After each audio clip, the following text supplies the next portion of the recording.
Hey, Amanda, this is Eric. Can you hear me okay? Yes. Okay, according to my watch, it is 3 o'clock. It's time to to order the Board of Directors regular meeting study session for Thursday, June 15th, 2023. I see that all of our board members are here, so I don't need to announce item 2. And the Pledge of Allegiance will be on Monday. Could we have a roll call, please? Director Meyerhoffen, Present. Director Dove, Present. Director Griffith, Present. Vice President Sewell, Here. President Martin. Present. Thank you. We have quorum.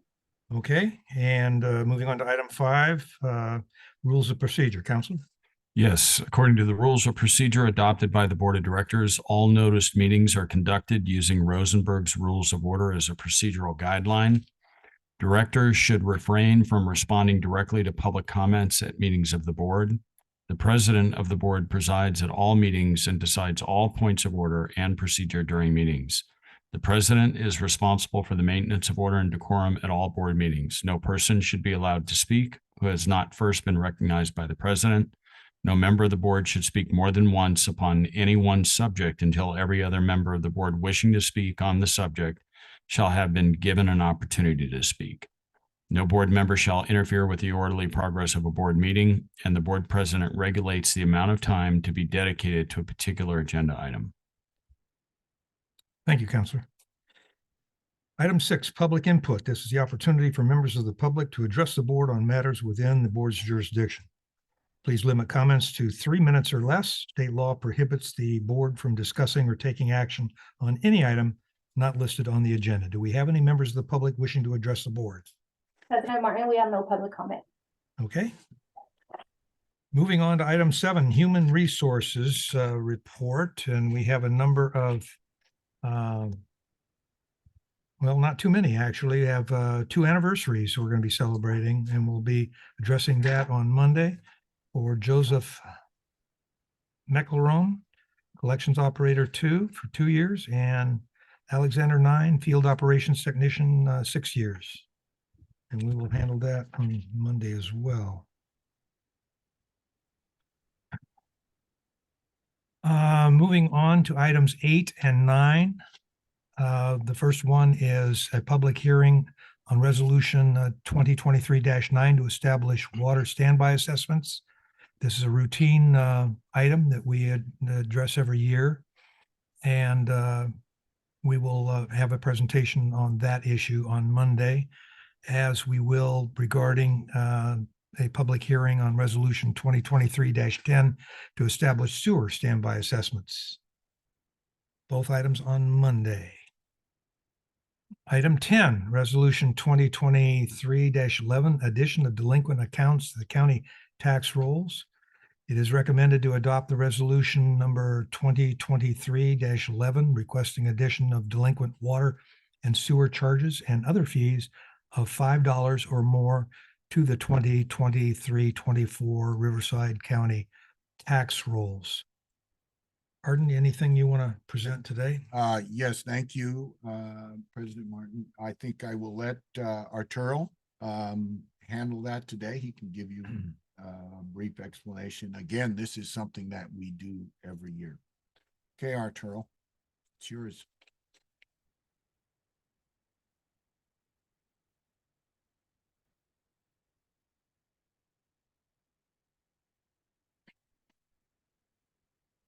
Thank you, General Manager Wallum, President Martin, and members of the board. Just giving you a quick presentation of how the process works with the delinquent accounts on county tax rolls. Primarily, the water code does explain what we're supposed to do with delinquent accounts by placing them on the property taxes and collecting them that way. In addition, we do have a couple of other items that are going to the county because they are laid with some of the sewer charges, because a couple of properties have connected, but we were not informed of the connection, and so we have to go back and charge those fees as well. And that's what this code allows us to do, that going back up to 3 years after they've connected. The totals for the year that were delinquent for 2023 were $613,846. This is a lot less than it has been in the last 2 years, primarily due to COVID. Obviously, now that we're on the tail end. Last year, or excuse me, 2 years ago, for example, this number was 651 properties. This time it's only 272. Last time it was 5% versus 2% this time. And 2 years ago as well, $1.1 million compared to the 613. We do continue to work with our customers by reducing late fees and taking them out of the account when they call and set up a payment plan. So during the year, we've additionally taken out and reduced customer accounts by close to 80,000 that we have done. And finally, we do continue to work with our customers by alerting them that they have a late fee that might go to the property taxes before we do send it out. We do send the delinquent water bills. We post on social media. We've called customers with large delinquent accounts, including those that have a large bill indicating a leak. We've also, the board gracefully has been funding the H2O fund up to 20,000 every year now for the last 3 years, and increase the amount that each customer receives up to $100 instead of 50. In addition, we've been working with the County of Riverside with the LIWAP program to bring in so far this year roughly 80,000 as well for our customers. So again, we do work with our customers, but unfortunately, some of them are still not making some payments, and that's what needs to go to the property taxes. If there's any questions. Any questions from the board? Amber? Yes, please. Thank you. Just a couple. How many of these delinquent services are shut off? Or how many are still consuming services? All of these have been turned over either because there's a new tenant on the account, or the account was sent back to the owner on file. So that is basically how we're handling that. So when it says closed account 68, that means these are accounts that were previously under one name and then converted to another, and that's where they're active still. But we're still tracking those, and some of them might be turned off. We don't know how many of those would be, but that is how we track those exchanges. So I guess to clarify my question a little more, I guess would be some of these accounts were 85,000, 61,000, 41,000. How do they get to that large of a point without us stepping in sooner? Those are the accounts that have not paid anything and are accumulating late fees. In addition to last year's not being sent to the property taxes because they called in to make a payment plan. Most of the ones you mentioned are also commercial properties, such as some of the hotels that have been closed for a while, that simply are accumulating late fees that get them to that amount. But their services are all shut off, correct? There's no water consumption. We still have to charge the meter charge in order to maintain that line going to that property, and that's what keeps accumulating on the account. Okay. And do we have any kind of person assigned or program that goes after these aggressively before it gets put on their tax bill? We basically send those notices and reminders, including the calls that we set up for our customers. Because we are a county water district, we are in the teeter plan, which means the county will collect those funds and pay us back. So we basically, a lot of times when we can't find the customer because we've done everything we could, leave it up to the county to make that payment on our behalf. Okay, thank you for your clarifications. Sure. Director Griffith? No? Ted? Ivan? Yes, I noticed on the list of the delinquent accounts, there's quite a few like duplicate APNs, like right after each other, with a lot of them have the same account balance. Can you just elaborate on that? Yeah, there's two balances, one's water, one's sewer. We do have to differentiate what amount they owe on the account for the county. That way they can record it accordingly. So it's both water and sewer. That's where it shows both accounts. So the first line, you'll see it's the same amount. The second one, it's the addition of those two. It's just a total and how it came over on the report. Okay, thank you very much. Sure. Any other questions? Anything further, General Manager? Nothing. Okay. Thank you, Arturo. We'll move on to item 11, which I'm sure you'll also be giving us some information on, the fiscal year 2023-24 budget. There are 3 items listed under that heading. We'll take A first, and that is recommended to adopt resolution 2023-12, adopting the operating and capital budgets fiscal year 2023-24. Arturo? Sure. Thank you, President Martin and members of the board. As presented in the June 6th workshop, this information is basically a summary of the information that was shared at that point. So I'm just going to be going over a quick overview of how it works. Again, the process for the staff begins in March. Over 780 individual line items for the whole district. In May, we go to the board with the employee requests that may add or not amounts to the budget. This year, the HR committee and board approval was for a 4.2% COLA and the bilingual pay. Finally, the budget gets reviewed in a workshop and reviewed again today in the study session, and finally approved usually by the regular board meeting before it is considered completed. In the last 2 years, what we've done, we've also started a report that we use now to apply for the GFOA, Government Officers Association, for the Excellence Award in budget reporting.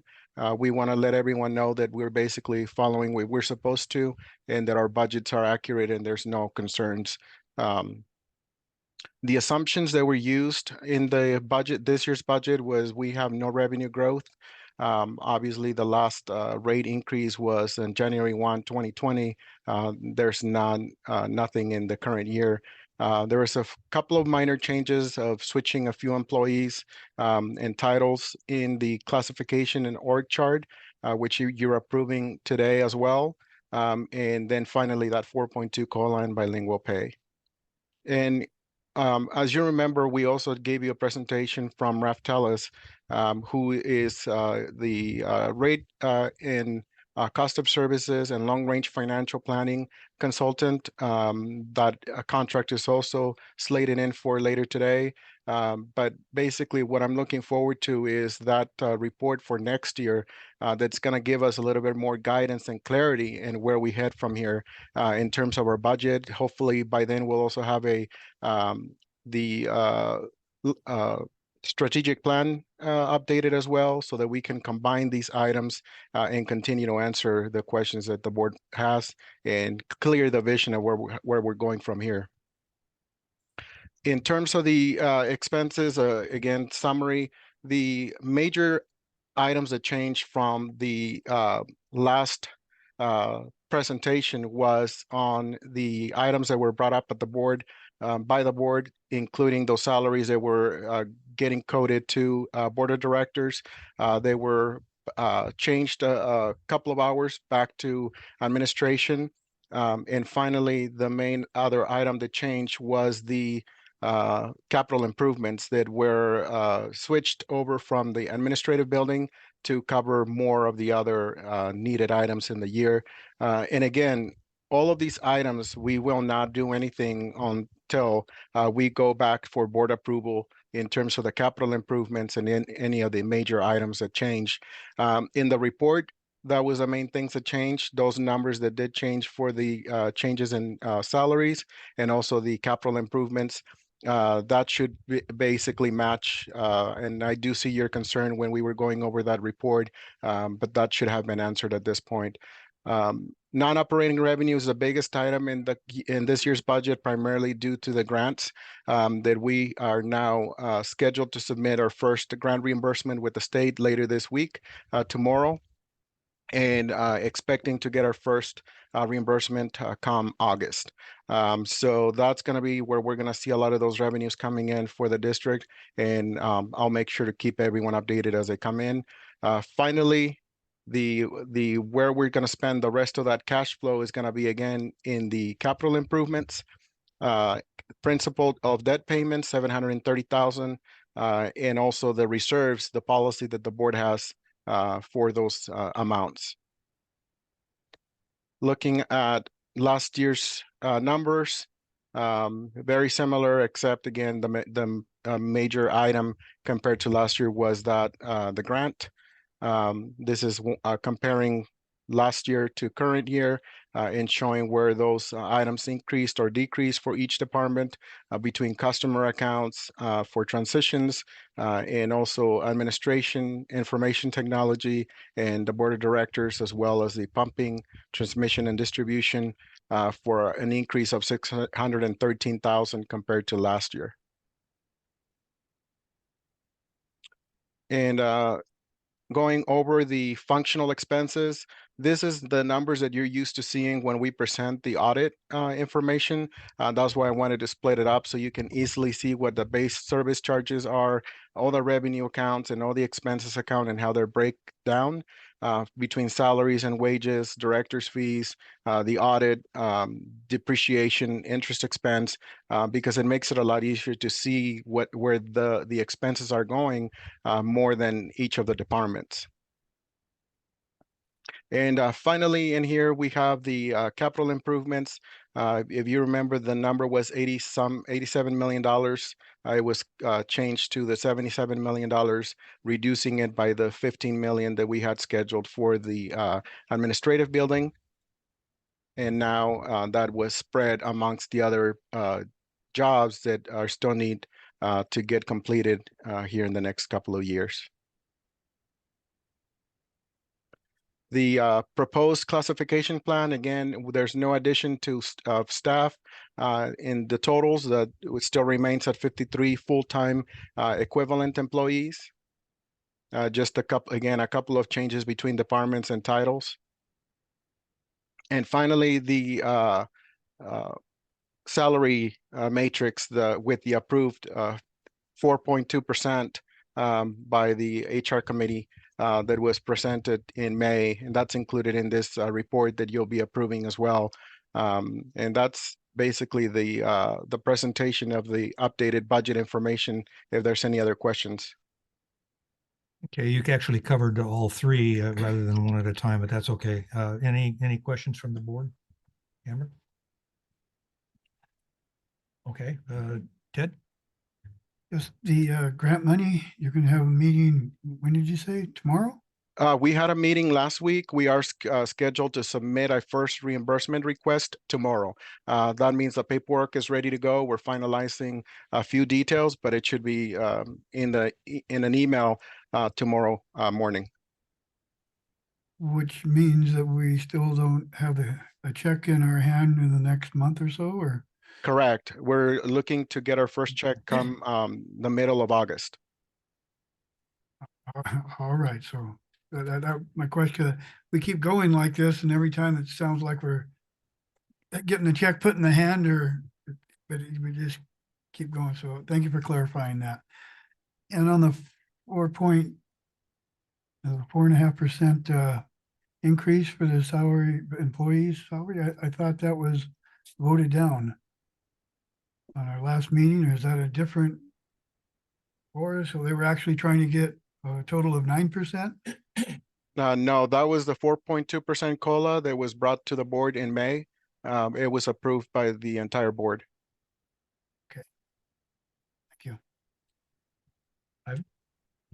I appreciate, I guess I'm still a little frustrated over our critical service center and the changes that we're having, but I appreciate the funds being on the capital budget kind of spread out to those other projects. Were there any specific ones that a majority of those funds went to? pretty much anything above the administrative building. But if you see, none of them came up to the 15 million. So that's why the total came down just about 10 million for that reason. And obviously we do know that we don't have the staff to go after all of these projects. We're hoping for the sewer and water master plan to give us a better idea of what we're going to be looking over the next 5 years. And also, again, bring it back to the board in a strategic planning process to give us some guidance and where we go from here. So at this point, we're basically estimating, but we're going to tighten that up as we bring it back to the board for your consideration and giving us more of, where we take it from here. Yes, I just want to add, Arturo, that that will give us a prioritization, which one of these projects we think we should do first. And that, coupled with the strategic plan, coupled with the financial master plan, should give you the opportunity to really take a good look at what we need to do and why we're prioritizing those projects. Okay. And not to really open up a whole can of worms, but just I feel like our luck with this building has continued to just push off and push off. I don't know if it's too much to possibly think about getting a current bid for fixing the drywall and just making this building, at least for the, who knows how long we'll be here, Yeah, a little you might be more, here quite a while. a little more pleasant. But that's a whole nother item. Thank you. Robert? Yeah, I just want to say the bid for the drywall was about 75,000, which we declined to pay a couple meetings ago, many meetings ago, probably last fall, I think. So I just want to thank you for your hard work and listening to our concerns. And I do see that there's a good portion allocated towards the terrace reservoirs in the CIP. And I appreciate everything you've done. Thank you. And Amber. You. I concur. I appreciate all the hard work that's gone on in a short period of time between the workshop and today. I still want to make sure that staff is hearing our board's previous comments that the structure of this process did not give the board adequate time to go through this process as the staff was going through it. Being on the accounting or financial committee, I had asked for workshops, and I think that moving forward, we need to have those workshops on a 3 to 6 month basis, so that the board can be kept better involved in the budgeting process instead of getting all of it at once with a short period of time to digest and review. The couple questions that I had, I'm still concerned over the budget allowed for the board of directors, and I would like to reiterate the fact that the board would like to see the timing and what's been allocated and how, and in the moving forward, given the increased budget, I personally would like to see how I'm participating, so that if there's ways I can reduce the time used by staff for me or the residents and customers that come to me for help, I'd like to help minimize that. So I would like to see how different departments are charging time to the board. Also concerned that we have only allocated that already employed one new employee for the whole new plant. Can someone give me a little bit of a better idea as to how we're going to fully staff both operating plants with only one new employee?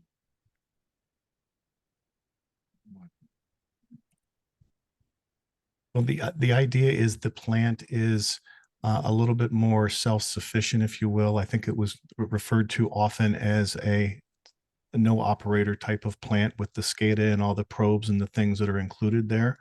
The tentative schedule right now is to have 2 employees there, basically making sure that that plant is up and operational, and then the standby needs and things of that nature with spreading the services. So we added an employee last year to make sure that we're equipped to handle it this year, and then an OIT, an operator in training. So we have that flexibility as well as two collection folks that can also assist our operators as well. So at this point, we feel that we've got the proper coverage and looking at everything we're doing. And at this, if we have to add another employee, we'll look at that as it's necessary, but it's really more of the technology at that new plant is supposed to really allow us to only, in reality, it's just to be maintenance and things of that, like cleaning probes and things of that nature, but we've started budgeting with two. I'd like to add Yes. that we actually, we're taking away the way we used to have that set up at the wastewater department. We had both collection and treatment in one big group, and there was a little bit of a cross. We have added people to the collection side, which has taken work off the treatment side. The other thing is yes, the treatment out there with the technology really does help us with that. Now, how can we do that? We also have basically added these new people.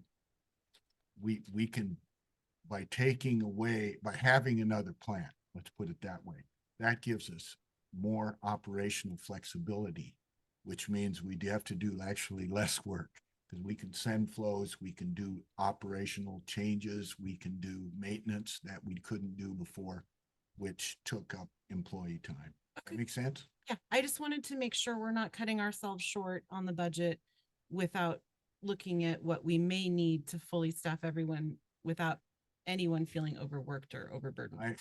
I just have always resisted adding a salary and a benefit if we can possibly do it. Okay. Those are really the pricey things. But if it turns out that we need We an need additional, one, we we need- can go ahead and hire somebody. So Great.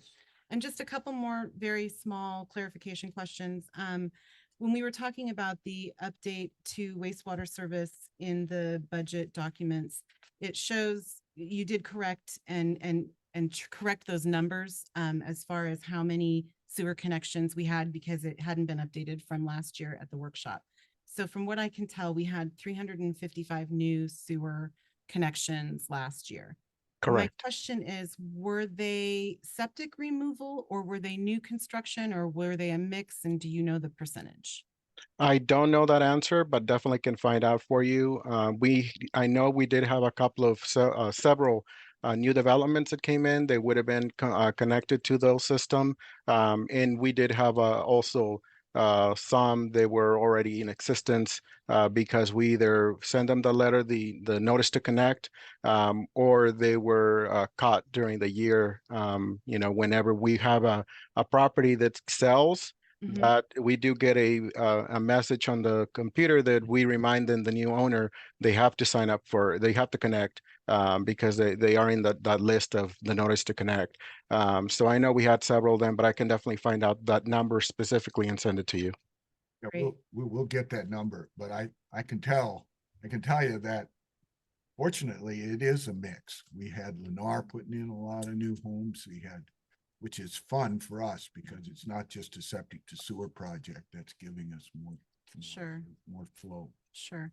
I just know with what we went through recently, as far as what the board approved to replace septic tanks in agreement with the state water board, sorry. I just wanted to know how many of those were in here. Have we done any of those yet? None yet. Okay. And yeah, All right. Well, I'll look forward to those numbers. And that was my questions for that portion. Thank you. but you're right, spot on. The project that when we complete it will add a number of new services. Mhm. Thank you. President Martin, good. I agree with Director Duff on getting this started earlier. I believe that he had a date or a month that she thought that is when we should start on it. There's so much going on here. I would be in favor of having one extra meeting every month to go over things a little bit more closely and keep an eye on things better. So if Director Duff wants to make some kind of motion, Next, That's not not on the tonight, agenda. not tonight, next, Yeah, yeah. don't get all excited. You guys just never let me finish what I'm gonna say. All of a sudden, you're jumping right on it and you miss the whole point of what it is I'm trying to get you to say here. So yes, at the next meeting, you can make a motion as to how you would to approve the agenda, disapprove the agenda, and with the stipulation that we start the process early or whatever. I appreciate that, Director Marhoffen. I was more asking that we have more regular workshops so that it's pretty hard to get everyone together, but if the committees can go to work on behalf of the board and get a better look at things, that was more what I was referring to. But yeah, as things go on and as we're going through all of these many changes, you're right, we may require more, but we'll have to look at that later. My I- experience, I'd like to break in here. If Sure. You see, and you'll discuss it at subsequent to this with the strategic plan, the financial master plan, and those projects will require your more meetings with you, and they also will require meetings with the community. just keep in mind, Director Duff, is my experience, if you don't, when you go to make a motion, if you don't put what you want in that motion, it's gonna be forgotten about. Thank you. Of course, the problem with setting a formatted extra meeting or two each month is there are going to be periods of time where there isn't stuff to be discussed. There isn't items to be discussed. So, you can handle, excuse me, now it's my turn to talk, remember? Okay. We can handle what you're both suggesting with workshops. And I think that was an excellent suggestion to have workshops set up to address these issues Fun. yeah, I think that's the way to go rather than Workshop it is then. anything else on that. Anything else, Arden? Nothing. Okay. Thank you. Thank you, Arturo. Thank you. Item 12, Resolution 2023-15, amending classification and compensation plans for fiscal year 2022-23, fiscal year 2021-22, and fiscal year 2020-21. And lastly, fiscal year 2019-20. Wow. Pardon? Well, yeah, I did have a note here. There's nothing new. There's no salary increases, nothing new. We just need to have this on record. And I will let Oriana address that. Okay. Thank you, General Manager Wallum. Good afternoon, President Martin and members of the board. The California Public Employees Retirement System, also known as CalPERS, has requested that Mission Springs Water District includes the general manager's position on their salary schedule. And they have asked us to do this retroactively, up to 5 years. So in front of you is 4 years plus the one that is going to the board through the budget today. We'll make it 5 years. Like as General Manager Wallum stated, there is no changes. There is no retroactive pay. There is no fiscal impact. It's just adding the general manager position to the top of the ranges to indicate his compensation for those fiscal years. Are there any questions? Okay. Any questions from the board? Amber? Rob? Ted? No. Okay. Thank you. Thank It you. was a lot easier than I thought it was going to be.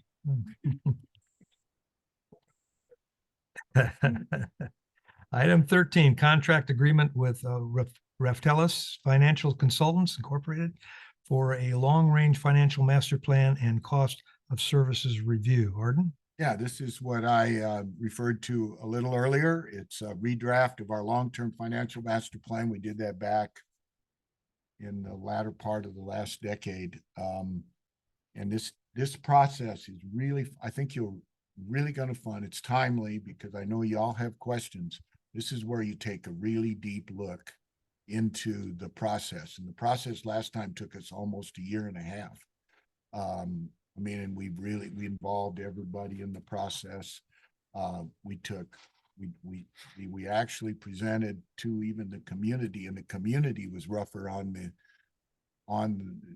the customer than we were. So you're gonna, it's a fun thing to do.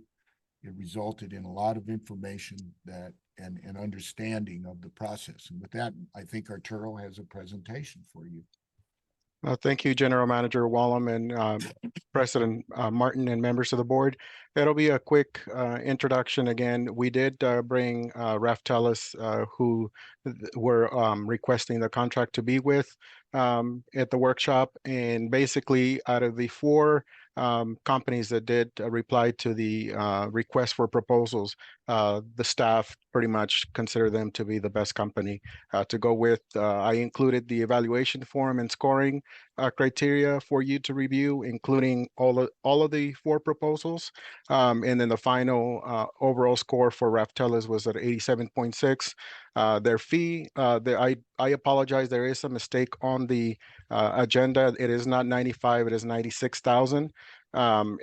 Which includes that their overall 93,000 plus a contingency of 2,800 to make it the 96. And at this point, we can answer any questions.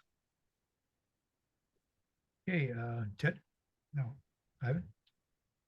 Yes, I appreciate seeing all the different proposals from the four. And then I was just looking through the Raftellus one and noticed that the timeline, it seems pretty quick, like 3 months that they would from start to finish. And now I'm blanking on the gentleman's name that was here at our workshop, but he kind of alluded to that ideally we'd have a strategic plan in place, but he thought that we could work them both at the same time. I would just be nervous that if we approve this right away, I'd hate for it to get too far down the road before we even get the strategic plan started. Everything looks good to me. I just hope that we can kind of tie those two things together, to do them simultaneously or even have strategic plan slightly before.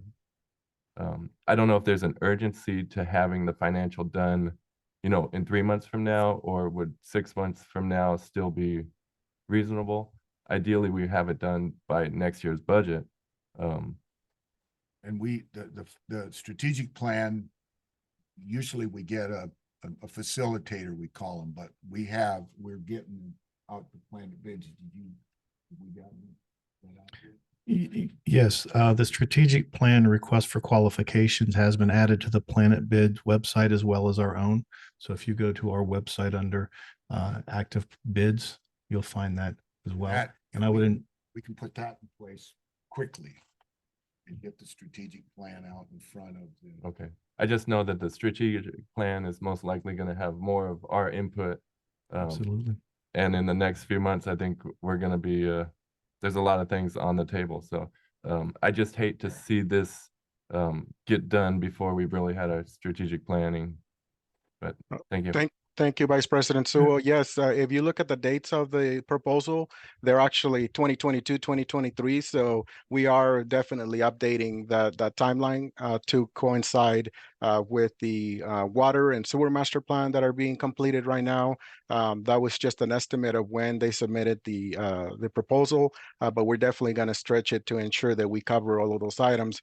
Otherwise, it's not going to be as accurate as it can be with where we're heading from here in some of those major construction items and overall operations. And I guess one more question would be, how detailed are they going to, will this include like a full rate study, or is that something separate as far as being detailed as, by 2026, we should raise the rates, or how detailed are they going to get into the rates specifically? It will be detailed, including all of the connection fees that have not been updated for the district for a little over close to 20 years that are definitely outdated. That's my main concern when looking at some of these expenses, those that we can pass on to the customer because of what the extra work that is created on staff, that it's not part of operations. But they will be looking at all of those details, including pretty much down to all of our rates and all of those extra fees that we have not looked at in many, many years. This will be predicated on putting it out to a new 218 process. So what you will get out of the rate study will be adequate in order to move forward with that if you need to. Okay. Thank you very much. Robert? I just question regarding the timing, because when I looked at that, I saw 2022 and then I see that MBS submitted theirs in September 2022. So we're looking at almost 9 months later, and I'm just kind of curious why the delay in bringing this forward. And I'm just going to say this because I'm going to bring this up again, is that there's several instances where stuff seems to sit for a while and then gets brought up months later. And so I'm just kind of curious why the 9-month delay in bringing this forward. Is there a strategic reason for that or what? So It's basically, Director Griffith, comes down to availability of time and staff that we basically are having to sit on some of these items. We do try to put all of that information in the general manager's report to alert you that it's happening. But sometimes once that's submitted and staff can't get to a lot of these big projects timely, they basically sit there because until we can get to them, because we still need to get them done. It's just taking us longer than what we'd like to, just because of other priorities. I'm just going to comment and say then, is it possible we need to look at our FTEs? Because if this stuff is getting delayed and not getting done, that's not really good for the organization if we don't have the staff to accomplish what we need to accomplish. So I'm just going to throw that out there. I'm not going to ask for an answer, but just so people can think about that. One, Director, if I can, one of the things that happened was our audit went a little bit longer than it typically would go this year. And that's why we then postponed the beginning of the long range financial plan. So it's something that was just an anomaly for this particular year, not something that would consistently happen. I think that was the idea when we put this out in September, rated everything in November, was that we would start at the beginning of the calendar year. It's just because of the audit continued.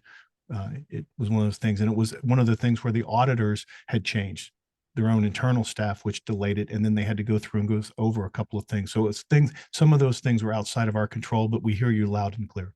I'm not trying to be argumentative, but I want to back up on that where you said this is like a one-off almost. But in January, we had the issue with the sludge, which the proposals came in December, and it was an entire month before that came to us, right before the deadline. And when I go through this other stuff, I see like the TKE contract that was submitted back in April, and here we are 2 months later on that. And so I'm just concerned that things seem to sit a little longer and then be brought to us. And there's this, well, we need to make a decision today because the contract ends at the end of the month. And I just think that if we don't have the staff to get this stuff out in advance, I don't think it's fair to us as a board to have this stuff put in front of us and given no time to actually really take a look at it.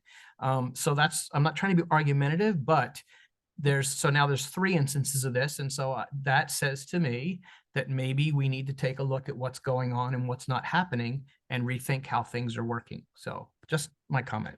And just this is chiming in on that on there.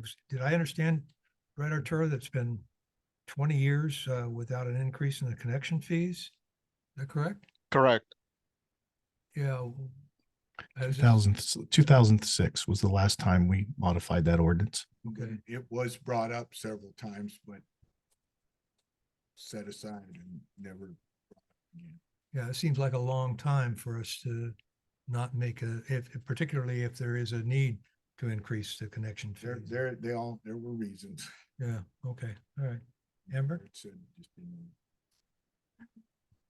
First, I want to concur and mirror the comments without repeating them that both directors, Vice President Sewell and Director Griffith made. Thank you for bringing up an important issue that we had brought up at the workshop that I had forgotten to mention earlier, and that is the strategic plan as being part of this whole process. The question I had asked at the workshop of Raftellus was whether or not their process was going to provide us with cost review, policy review of our salary and benefit retirement sustainability. And he thought he might be able to come up with an additional cost to include that. I think that given the weight of those parts of our budget, I think it's important we know how much it would cost for him to include that in his big financial review as far as the sustainability of the trajectory in which we have repetitively moved in regards to the retirement policies, benefit policies and such. So if we were able to get that quote he mentioned being able to provide, that would be beneficial to me as far as making a decision on moving forward with this now. Thank you, Director Duff. I believe there was a misunderstanding from John, the person from Raftellus.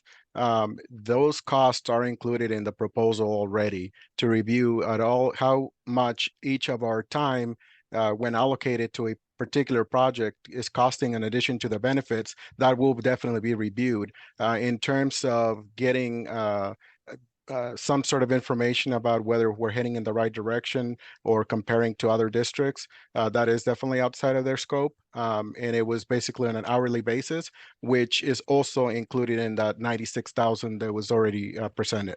It was already part of our additional services. So for them to if I'm understanding you correctly, then it's included in this 96,000 for them to look at the sustainability of those items of our budget. Correct. Okay, thank you. Okay, anything else? Okay, moving on to item 14, contract agreement with TKE Engineering Incorporated for on-call professional general engineering services. Pardon? Okay, I think Eric is going to finish, but before we move into that, I'd like to give you a little introduction. You know, every district like ours uses engineers. And there are a number of reasons why. And I'm going to give you one good reason up front and one good reason in the end. And the first good reason is at the first, we use engineers quite simply because it is much less expensive. And everything comes down to that. What is it that does it cost? What we pay amounts to what a cost occurs to us, and that is what we look at, and that's what impacts. Less expensive than what? Than a full-time employee or what? Yes. Okay, yeah. And the alternative. You need to say that. To do it. Okay, okay. This allows us to retain experts in a variety of areas with skills we need from time to time, but not all the time. Consultants have the ability and flexibility to ramp up or down as the project requires. They bring experience from other projects that we benefit from their knowledge. They are connected in ways that we are not because of their experience with other districts and other problems. And as I said earlier, we use different engineers for different skills. Speaking specifically to TKE, they have been instrumental in helping us to obtain engineering planning documents and tremendously important with the grants. They're capable of knowing our system and representing our interest in planning meetings, and we use them primarily for that function. They know how those modeling systems work. They know what to do in certain areas that our staff might not always know. Finally, you must know that we just simply cannot hire an engineer. Basically, we've gone out and advertised for engineers and get absolutely no response. And I suppose as we keep increasing their proposal, but sooner or later, it gets to a point where, it's just not reasonable. So it's more beneficial to us to use these engineers. And with that, I'm going to let Eric take it from there. I think Eric was the one. Thank you, General Manager Wallem. Good afternoon, President Martin and members of the board. Item 14 of your agenda packet pertains to the award of a contract agreement with TKE Engineering. So earlier this year, MSWD solicited proposals and statements of qualifications for technical engineering consultants to take the lead on a multitude of studies, many of which General Manager Wallem touched on. management plans, project management tasks for well improvement projects and wastewater improvement projects, etc. MSWD received and analyzed a total of 15 statement of qualifications, where staff carefully reviewed and ranked them according to their experience in similar projects, scopes of work, and we also looked at their staff resumes and how detailed their qualifications are to meet MSWD needs. Now, as a side note, there were other consultants that were selected as part of this review of qualifications process to perform other professional consulting services for MSWD, which include environmental clearance, geotechnical, hydrogeological, and we also tapped a consultant that's experienced in hexavalent chromium treatment processes and preparation of water supply assessments. So those minor contracts are discussed in the general manager's report and will be at a contract value within the general manager's signature authority. So getting back to the TKE contract, staff independently reviewed and ranked the qualifications for each of the consultants, and staff selected TKE Engineering to perform on-call general engineering services for MSWD.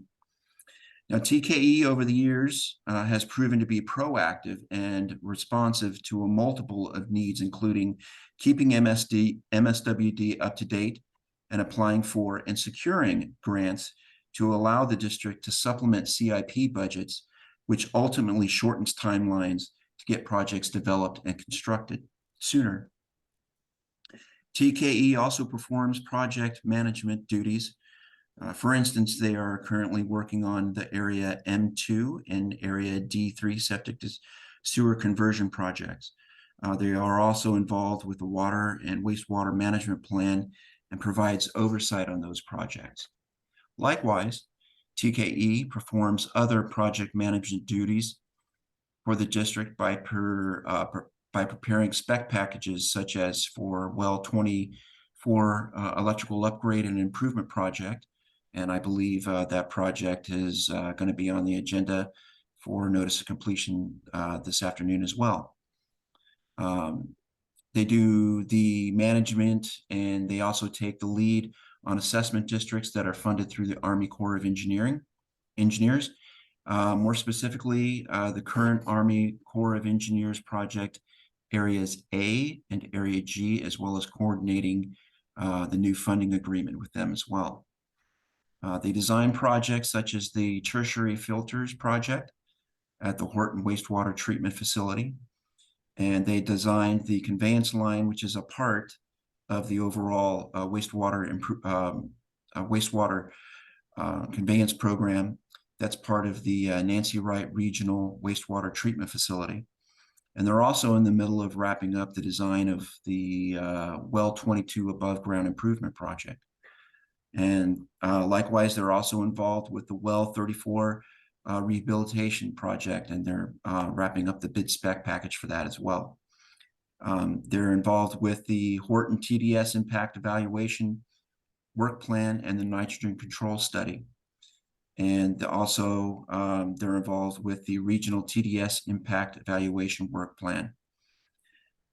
Adding all that together, TKE augments the engineering and administrative staff by taking the lead in representing the district at the Coachella Valley Regional Water Management Group meetings and Salt and Nutrient Management Plan Steering Committee and the Salt and Nutrient Monitoring Program. And they also manage and develop and finalize a multitude of studies, which are the Mission Creek Sub-Basin Alternative Plan, the Indio Sub-Basin Alternative Plan, the San Gorgonio Sub-Basin Groundwater Sustainability Plan, Urban Water Management Plan, and finally, they are also instrumental in the Integrated Regional Water Management Plan. As General Manager Wallem touched on, TKE performs essential functions for MSWD and have brought value to us through their efforts and their experienced staff.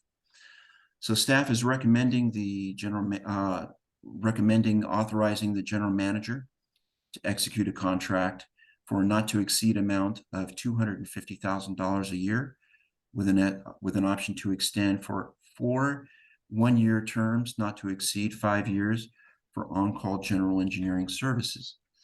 As a side note, for fiscal year 2020-21, TKE has utilized only 74% of their $250,000, as well as for fiscal year 21-22, they've used 61%, and fiscal year 22-23, they're currently at 66%. Are there any questions? Okay, Ted? No. Robert? Of course. Question. So I noticed in here we talk about the fiscal impact. So are all of these items that they've been working on all under this one contract, or are those under separate contracts? I made sure, sir, that what I talked about was specifically for this one contract. They do have other contracts as well. But for instance, I believe, what was it?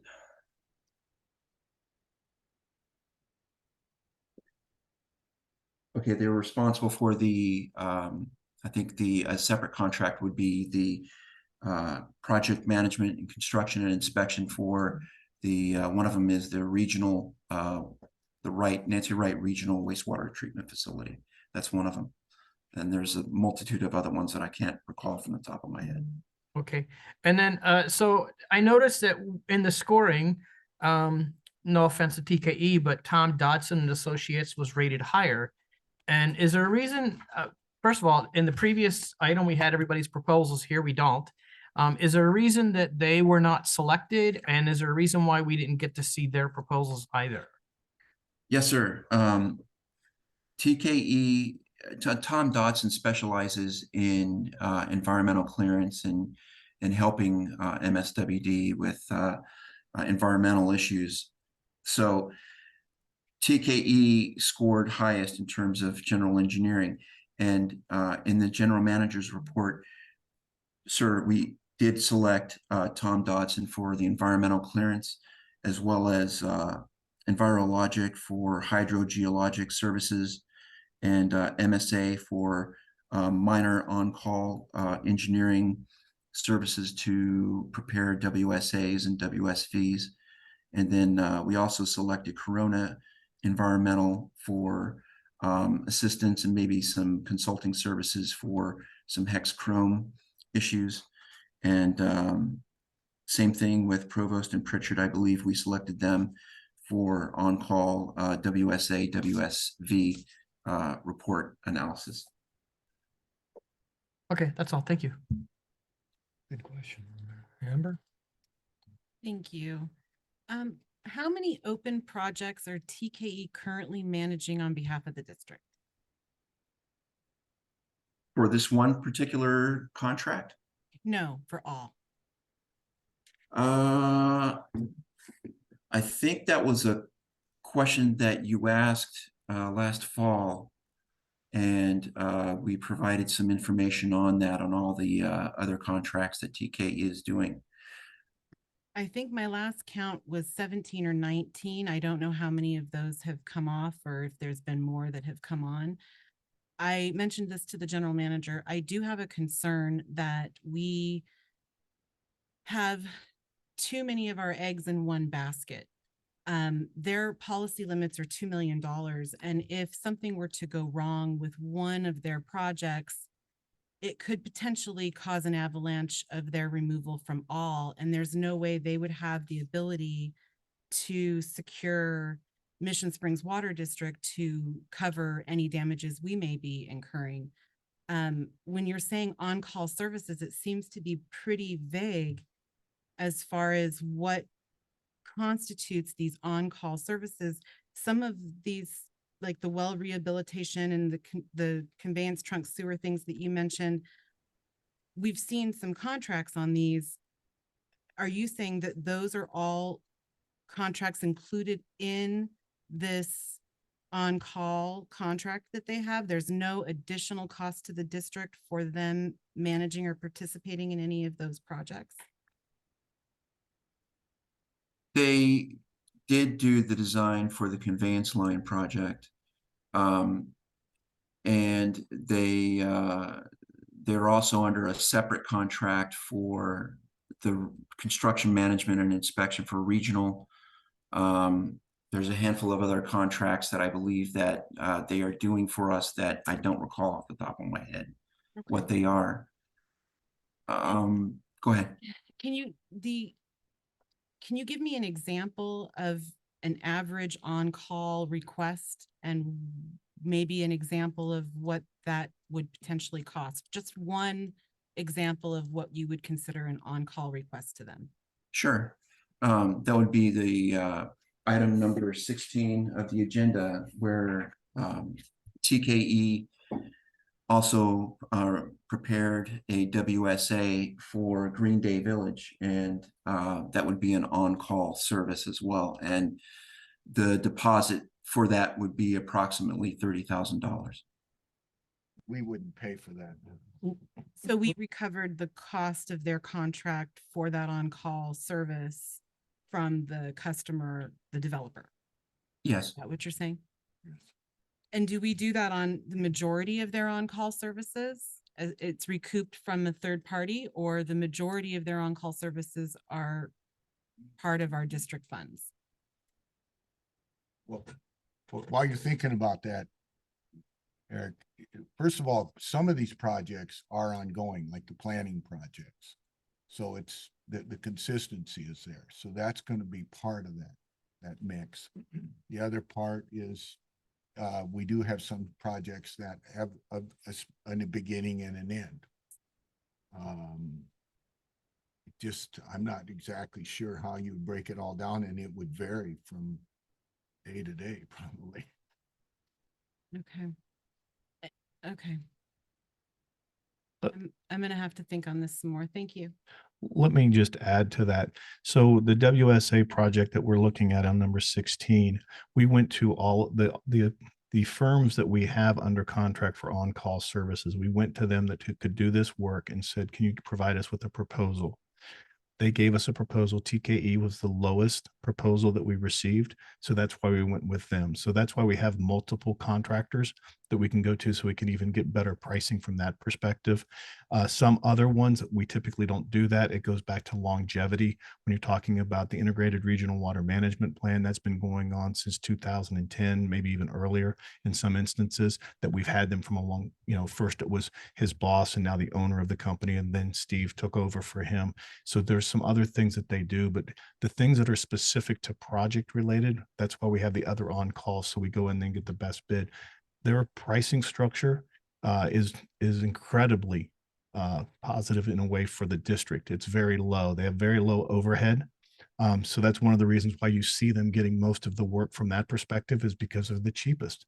But they also have a stronger familiarity with the district as well. So because of that, that's another reason why they have less hours and things of that nature. So there is a process within the process that gives us some flexibility, but also we're looking at cost at every time we make this decision. Okay. I know It's just it's hard to see diversity amongst contracts and see that we're not relying too heavily on one company. They're handling so many things for us, the regional water plant being the largest, right? We're depending on them to ensure the ability to collect the money we've been promised.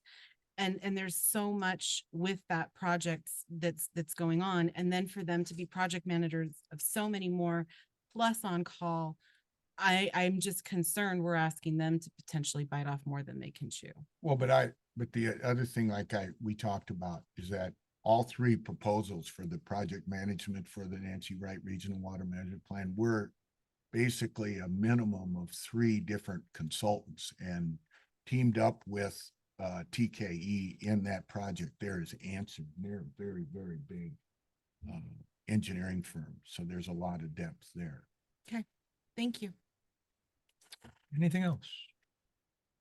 Okay, moving on to item 15, contract agreement with Urban Habitat for annual landscape maintenance for district facilities for 2023-2024. Arden? I think Danny is going to address that. Okay. May I interrupt here for a second? We do have the gentleman from Universal Green LLC sitting in the audience. Okay.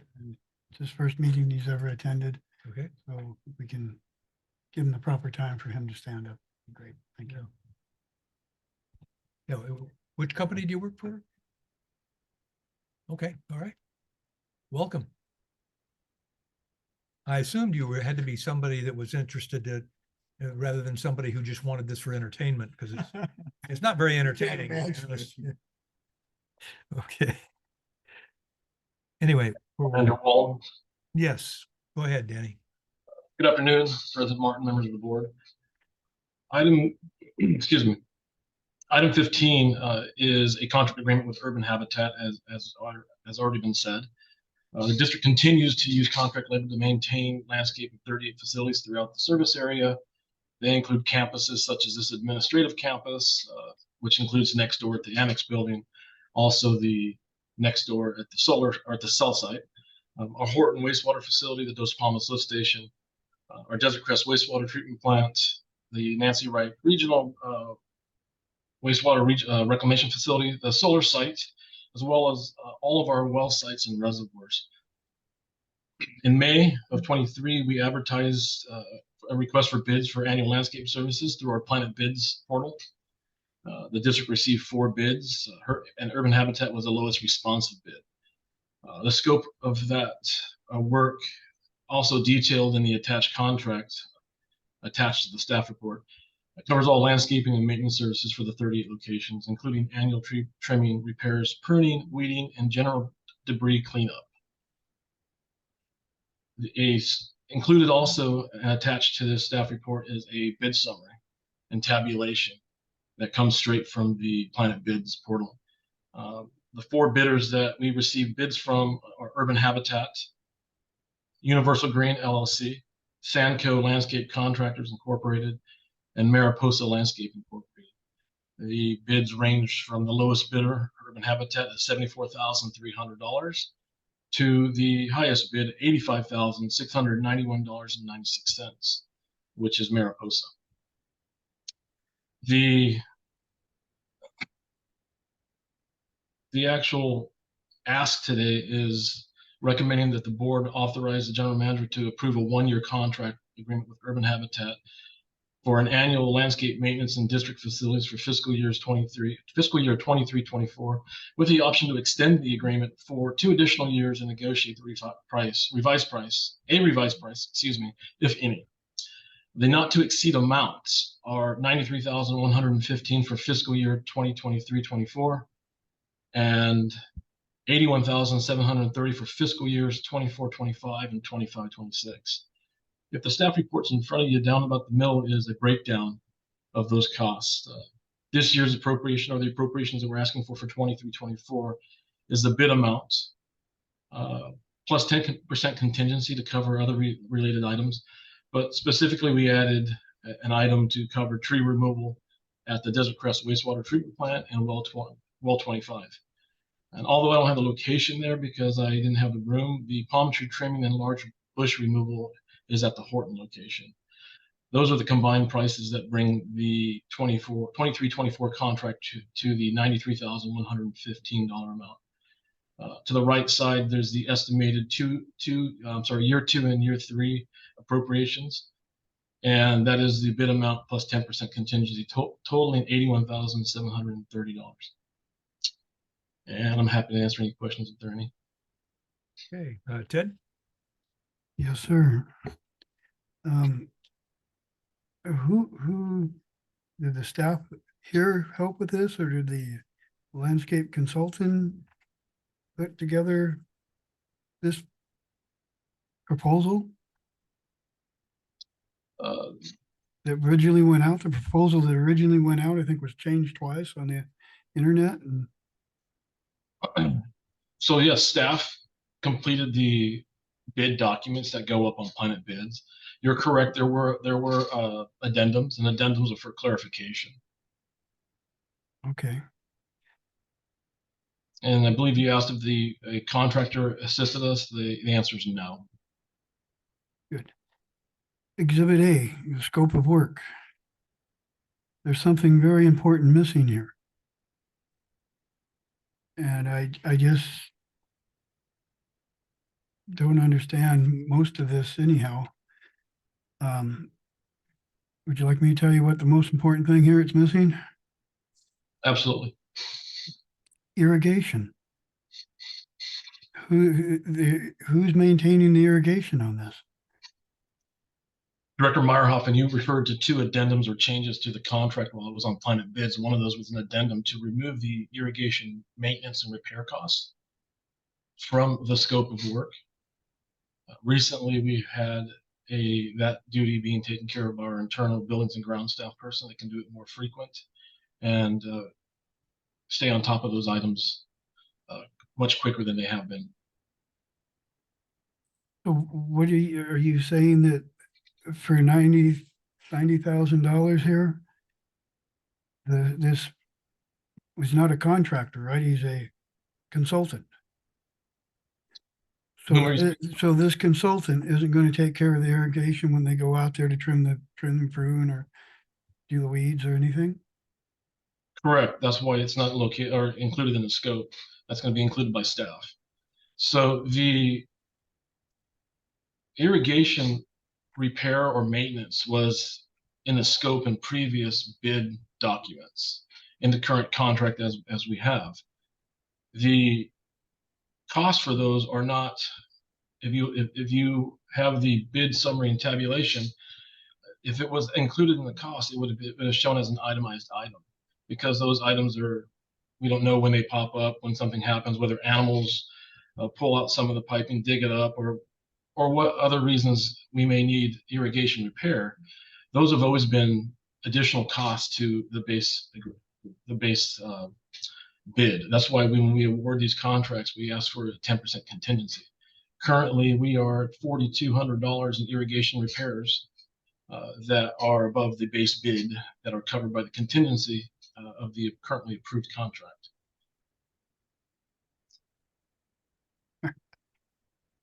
I'm at a loss for words with all that. I'm sorry. Normally whoever the landscape contractor is takes care of your irrigation. Most of it needs to be replaced, and I don't quite understand why it's gotten so far out of hand. I mean, you just kind of explained it, but obviously our staff is too busy. So we got a lot going on for our staff to be looking at it. Once the irrigation's in there and it's done properly, animals, they might come up, a rabbit might come up and lick the bubbler and readjust it. But if you get the ones with the screw in there, it makes it harder for them. And some of these here, like, I just don't understand. That's something I can't comprehend it as to why. Obviously, our staff isn't able to take care of it. Here you have a contractor. He pulls up here with his nice truck with all the equipment and everything. And that when the landscape contractor should be making sure the irrigation is being turned on. We have plants over there at the Horton treatment plant right now that are dying. We got trees that are dying. There was a time when I looked up on the hill and I thought there was somebody living in a house up there with all the trees, and now they're all dead. And what I'm looking at is a tank up there. So I think that what you're doing here is just beyond my comprehension. I've never heard of anything like this where the landscape contractor doesn't take care of the irrigation. Be like you hired I never mind. So and then it originally went out, you were looking for a licensed landscaper. You had 3 other people here that are licensed landscapers bid on the job. So now you awarded that to a consultant. You didn't ask for a consultant originally. Now you've awarded it to a consultant or want to award it to a consultant.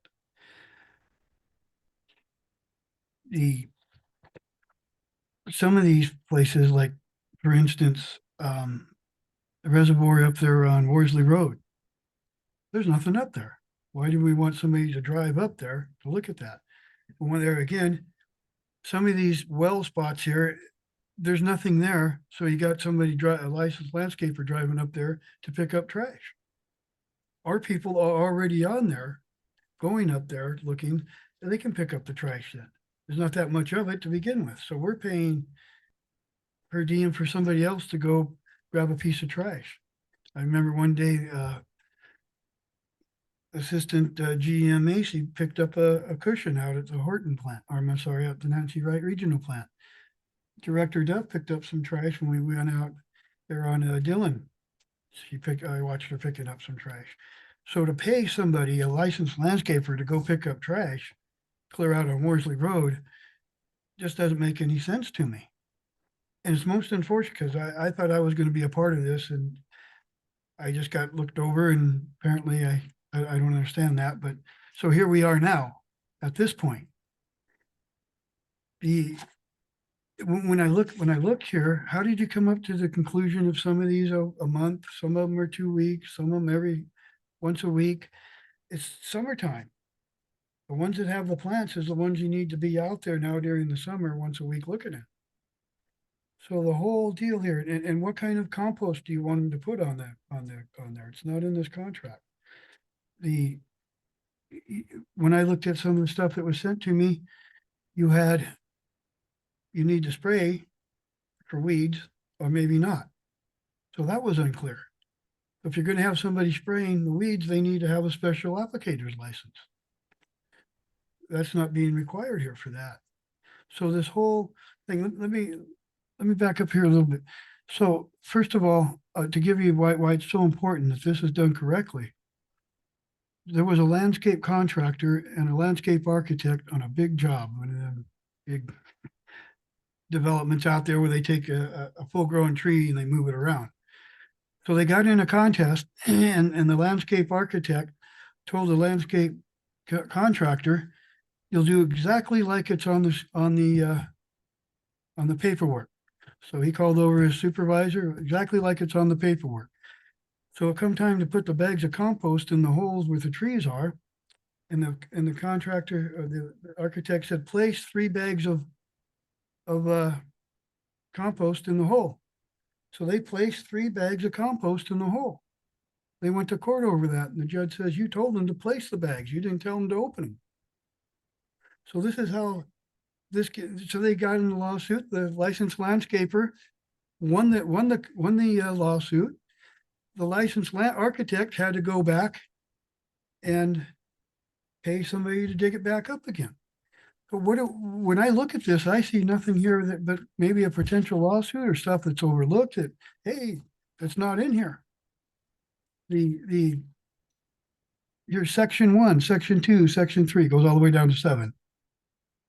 How is that divided up over here when where all the wells are in that? I'm not sure what section 1, 2, 3, 7 is.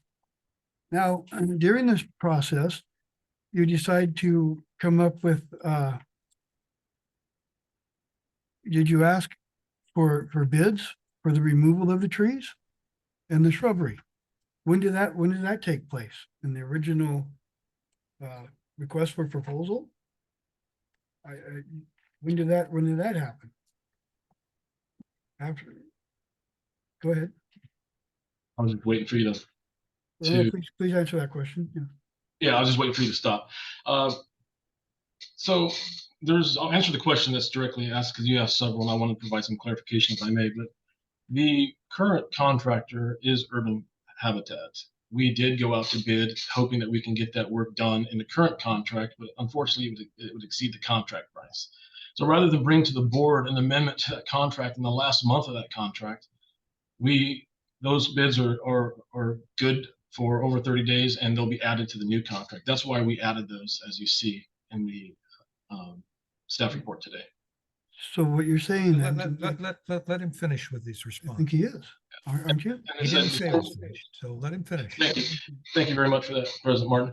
Also, to provide clarification, I don't know if it was this is a licensed contractor. I think it went back and forth between consultant and I'm sorry, I didn't quite follow that, but I believe your latter statement was that they were a licensed contractor. So I don't necessarily need to speak on that.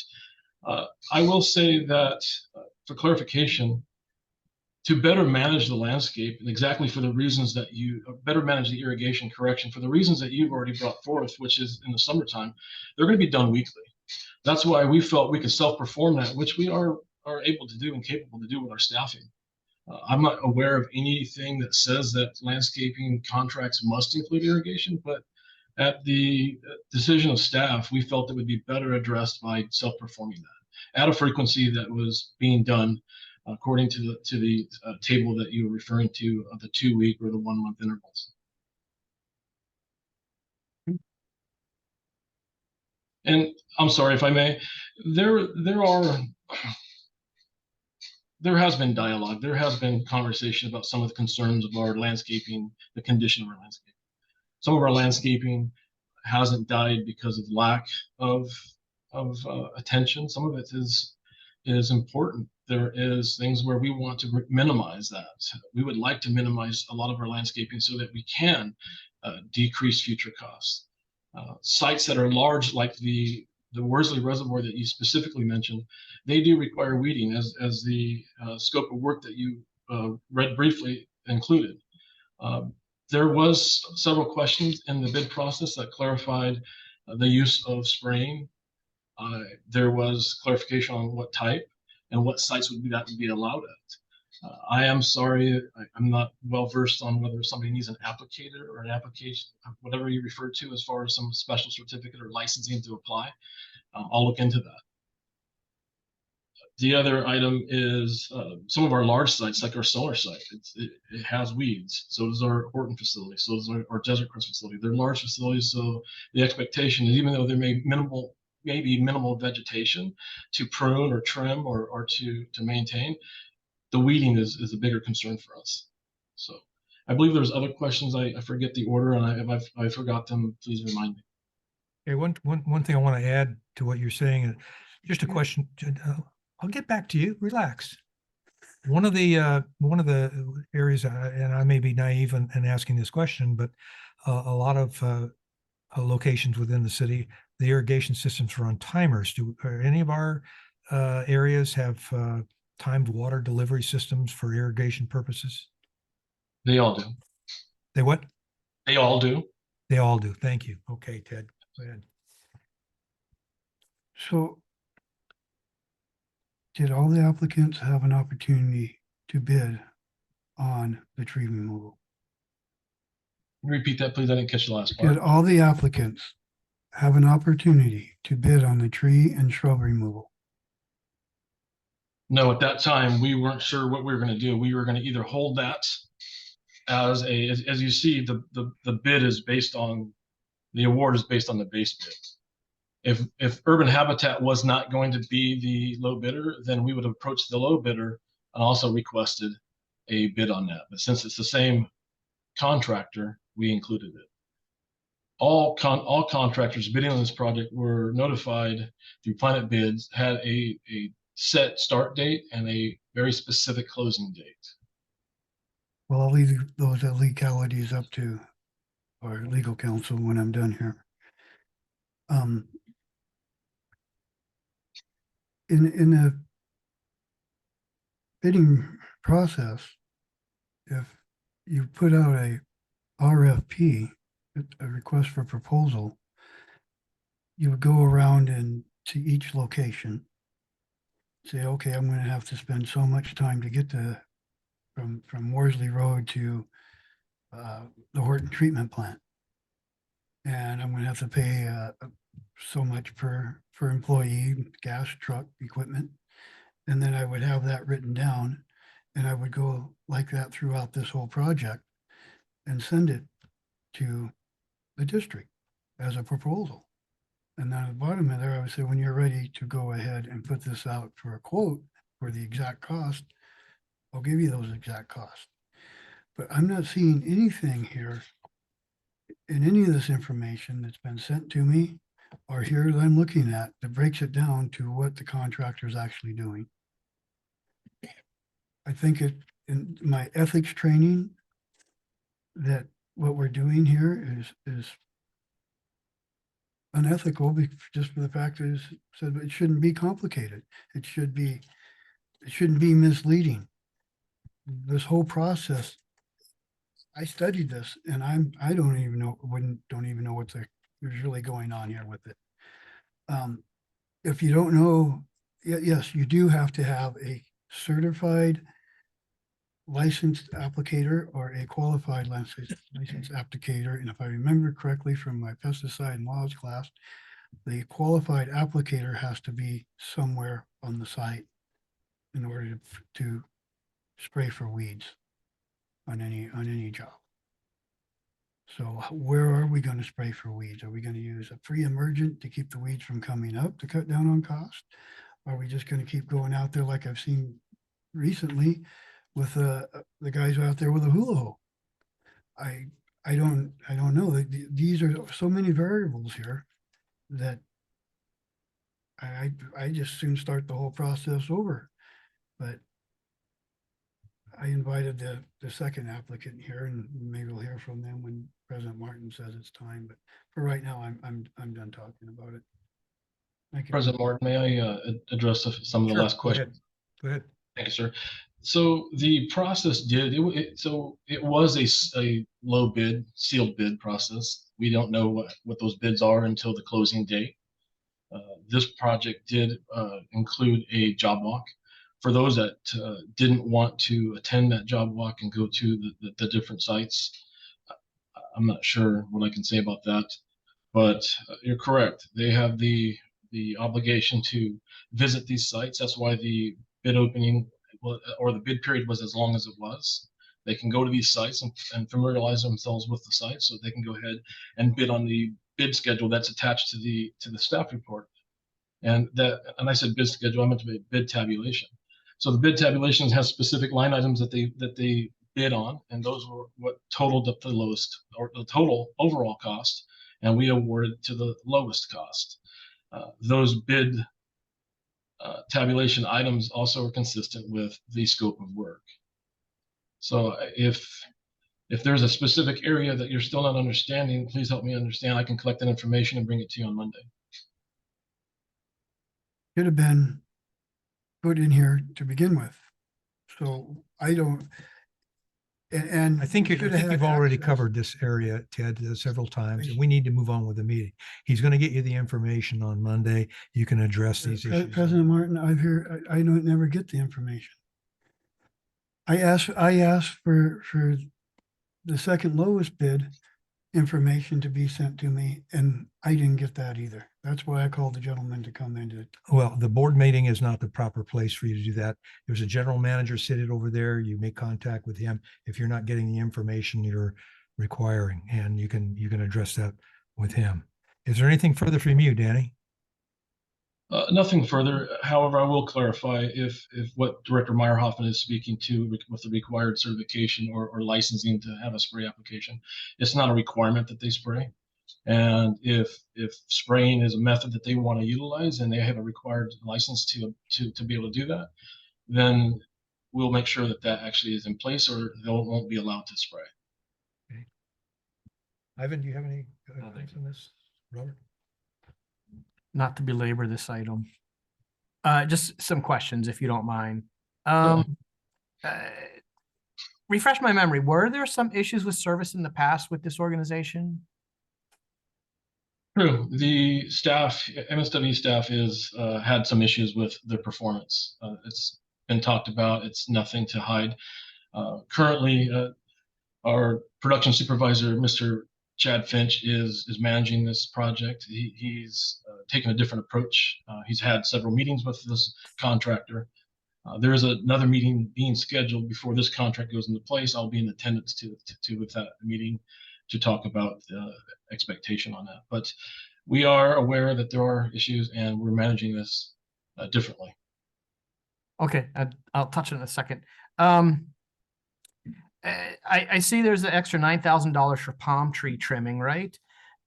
In this, it states that annual tree trimming is included in the base bid. So can you explain what extra that $9,000 covers? Large bush removal, is it one bush? Is it 100? And what trimming is being done that is not covered by the base bid there?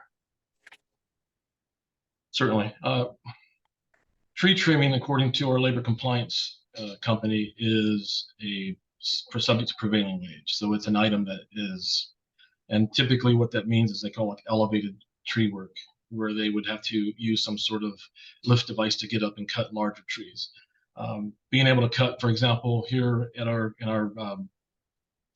drought garden or demonstration garden next door, there's smaller trees that can be done at ground level, and that type of trimming is included in the current scope of work. But anything that would require large falling of trees, grinding of stumps, things of that nature, tree removal, those are the types of things that are included in those additional items.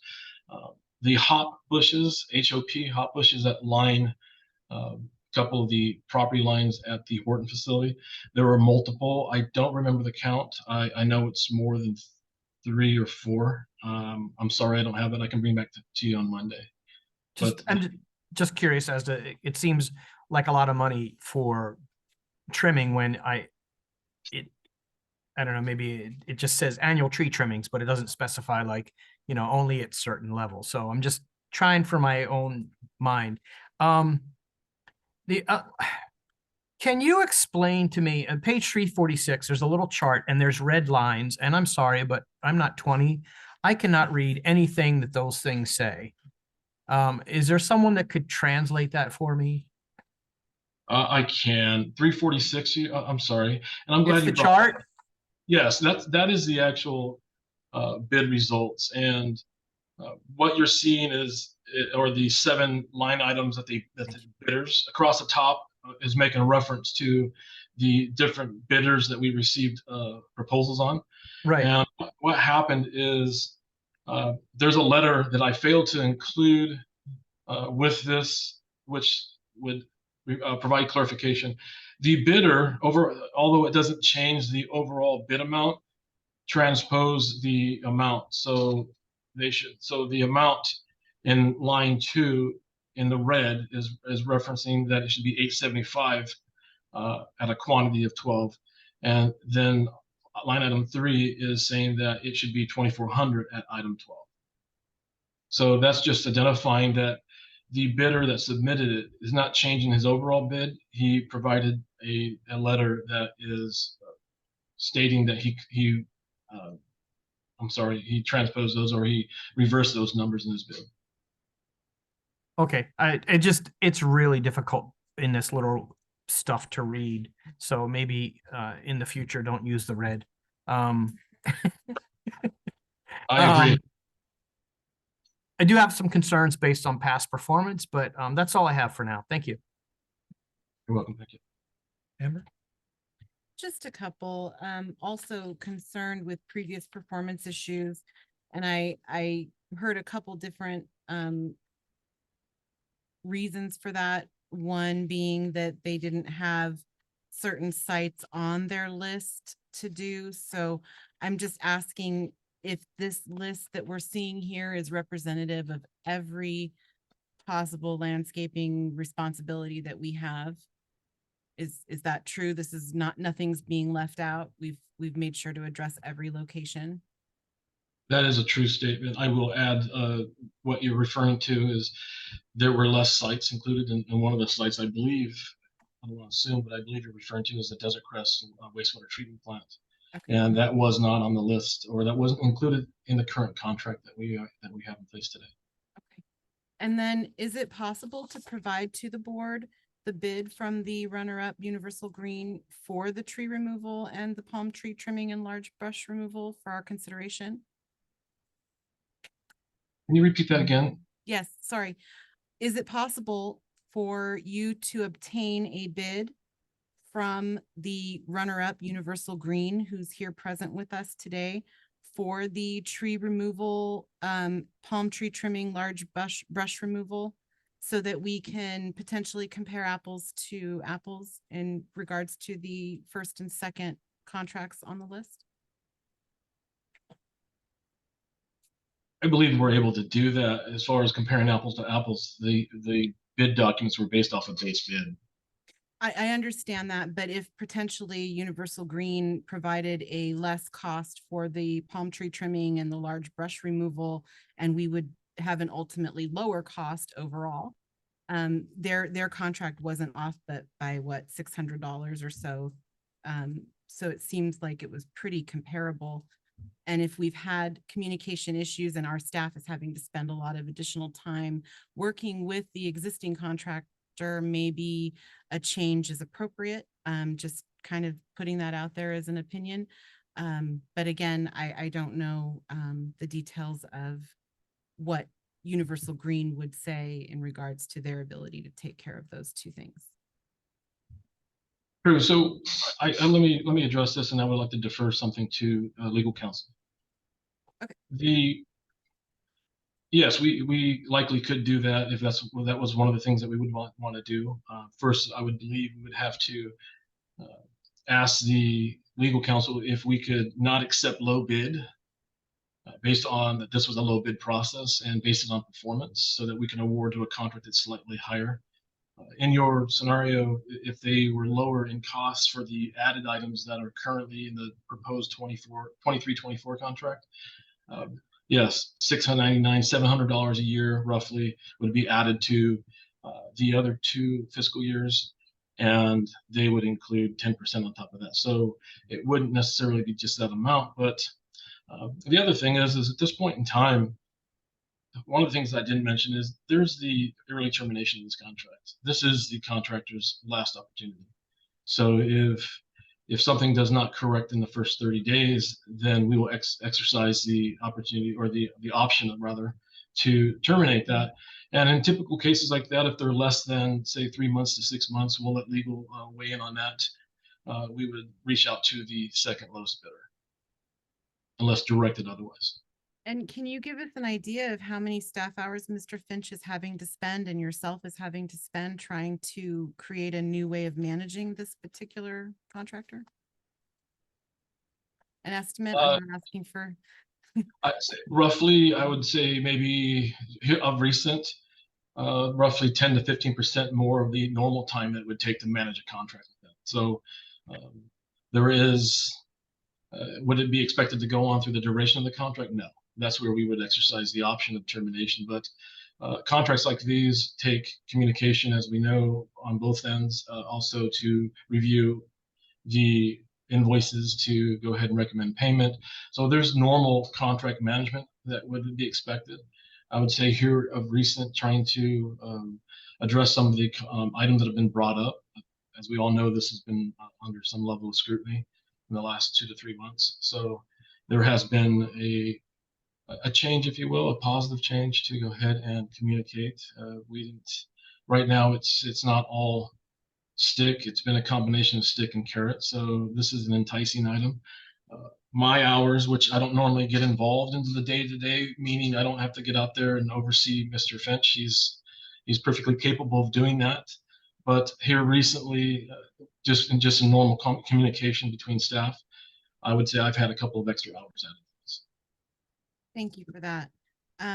I recently, in the last 3 months, had provided pictures to staff of one of our facilities and the fence line surrounding, and then found out that our staff actually was who had to go rectify that situation and not the landscaper. So I am concerned that we are having to put more staff time than we should for an outside contractor's responsibilities. And I would like to see what Universal Green's bid would be if we are allowed to do that. I don't know our restrictions on that, but I would like to be able to see if overall we would potentially be looking at maybe a fresh start and maybe new eyes that would provide a more invigorated look at our landscaping. And that's it for me. Thank you. If I may touch on the item, Madam Director, you mentioned the item which was between the wall of Mission Springs Park and our corporate yard. Yes, we could And have. the back corner of our corporate yard, and it might be those bushes you're referring to that needed to be removed, but against that back wall that has the pathway to the community behind the plant, there's a lot of dried shrubbery bushes, but it was also collecting a ton of trash. And that had been there for apparently quite a long time before I took the picture of it. So I wasn't pointing fingers, and I commended our staff for stepping up and doing what needed to be done. But if we are paying a contractor to do that, we shouldn't have to pay our staff to do their work. That was my intention for the comment. Understood.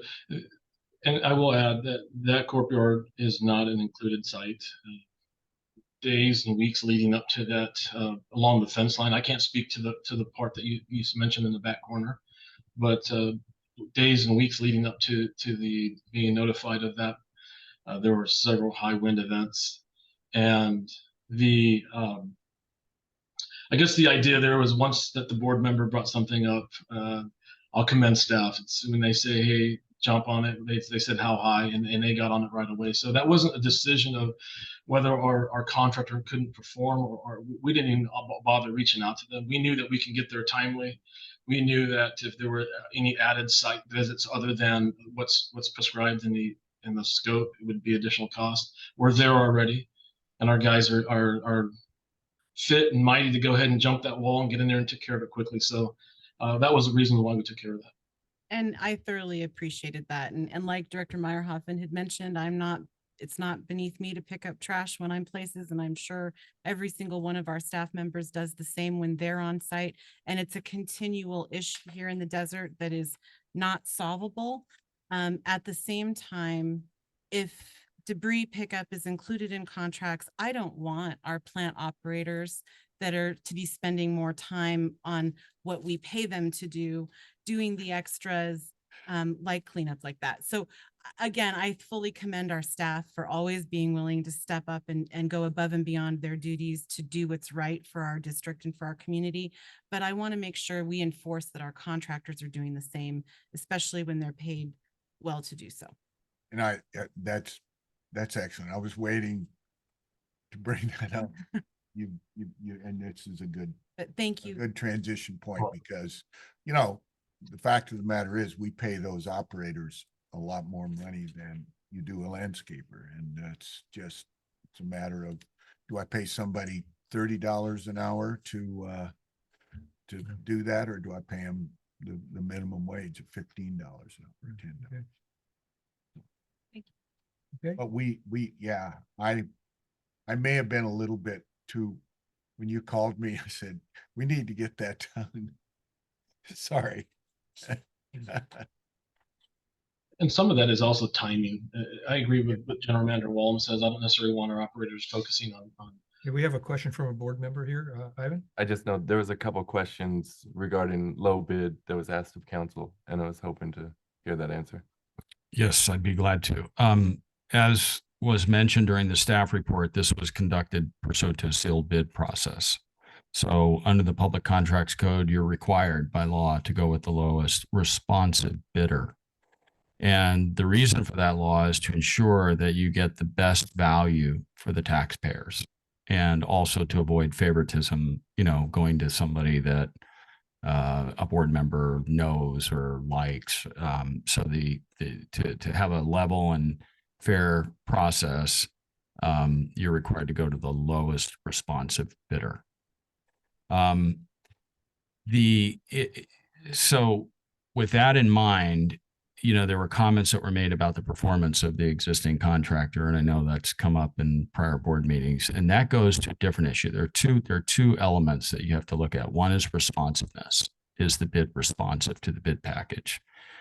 And that is, to sum it up, did they offer or propose in their bid to do the things that we asked them to do? And so I'm assuming that probably all of the bidders most likely were responsive. Is that right? So they were all responsive. The second issue and there was one that was the lowest responsive bidder. The second issue goes to the issue that you all were raising about performance, which is responsibility. Are they also a responsible bidder? And that's a completely separate and distinct issue from responsiveness. In order for you to decide not to go with a low bidder on the grounds that the bidder is not a responsible bidder, you have to go through a process. You have to go through due process for that bidder. Because if you determine that they're not a responsible bidder, not only can affect whether they are awarded this contract, but it can affect their reputation in the business community. So for that reason, you have to provide them with due process. You have to give them notice of the reasons that you are determining that they are not a responsible bidder. You have to provide them with the evidence either gathered through other sources or through an investigation that you've conducted. They then are given an opportunity to respond and refute the evidence that you submit. And essentially, either through writing or an actual hearing, they're given notice and an opportunity to be heard on that. And then a final determination is made as to whether they are a responsible bidder or not. So there's a process you'd have to go through. Could result in litigation, who knows? Most contractors don't like being determined to be non-responsible bidders because of the impact that it can have on their reputation. But that's the process that you would have to go through to skip past the lowest responsive bidder. And in terms of if there is a problem with performance, do we have to go through the same process to cut that contract? No, you don't. That's a different issue. And once the contract's awarded, if you have a problem with performance under the terms of the contract, if you look at Exhibit C, it says this agreement, it's in Section B of Exhibit C on page 345 of your packet. Let you turn to that, but it's the early termination of agreement provision. And it provides that this agreement may be terminated at any time upon 30-day written notice from either party and without fault or claim for damages by either party. So it's essentially a no-fault termination provision that if you decide you're not happy with them, you can terminate it. And they presumably are going to accept the contract with that language in the bid package. They would have known about this and they would sign the contract and they'd be bound by it. And so they can terminate too. It's a reciprocal right. They can decide, we just don't want to do this anymore. Or you can decide it's just not working out and you can terminate it. You don't have any liability and then you can rebid it.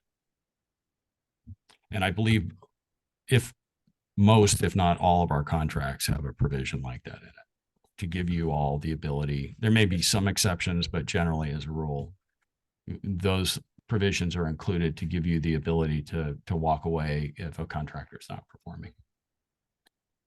When you say to go back out to bid, we wouldn't be able to just go to the next lowest bidder on the recent bid if that were to be the case 60 or 30 days from now. Does it have to go to a completely new bid again, all over? I'd recommend that you rebid it. If you award the contract, then the bidding process is completed through the award of the contract. If you then terminate that contract, I'd recommend that you decide you're going to terminate that contract, that you go through the process again. It might be 6 months from now or 9 months, and prices can change and cost of materials, gas, that sort of thing can change. So I'd recommend that you just start the process anew and give everybody a fair opportunity to bid. Okay, thank you. I have a question. Go ahead. Thank you, sir.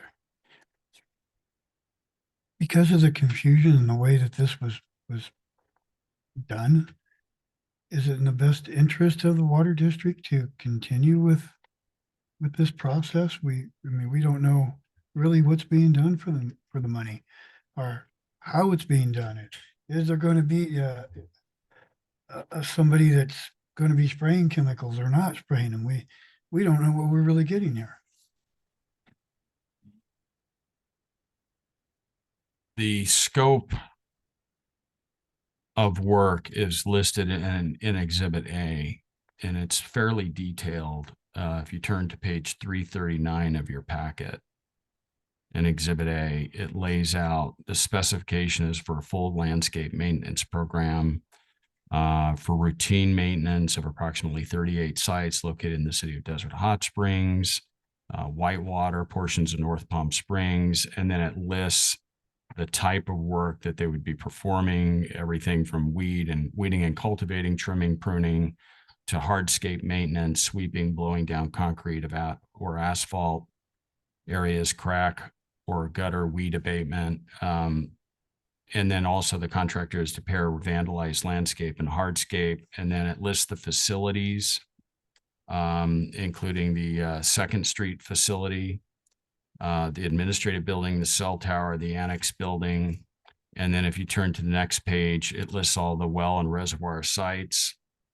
And then at the bottom of that, it says contractor provide monthly landscape maintenance program based on the items mentioned above. And then on page 341, it says well 33 solar field, Mission Springs Water District well 33 solar field is located. It gives the location and they're to provide monthly landscape. Same with Horton, same with Nancy Wright Regional Water Reclamation Facility, same with Dos Palmas.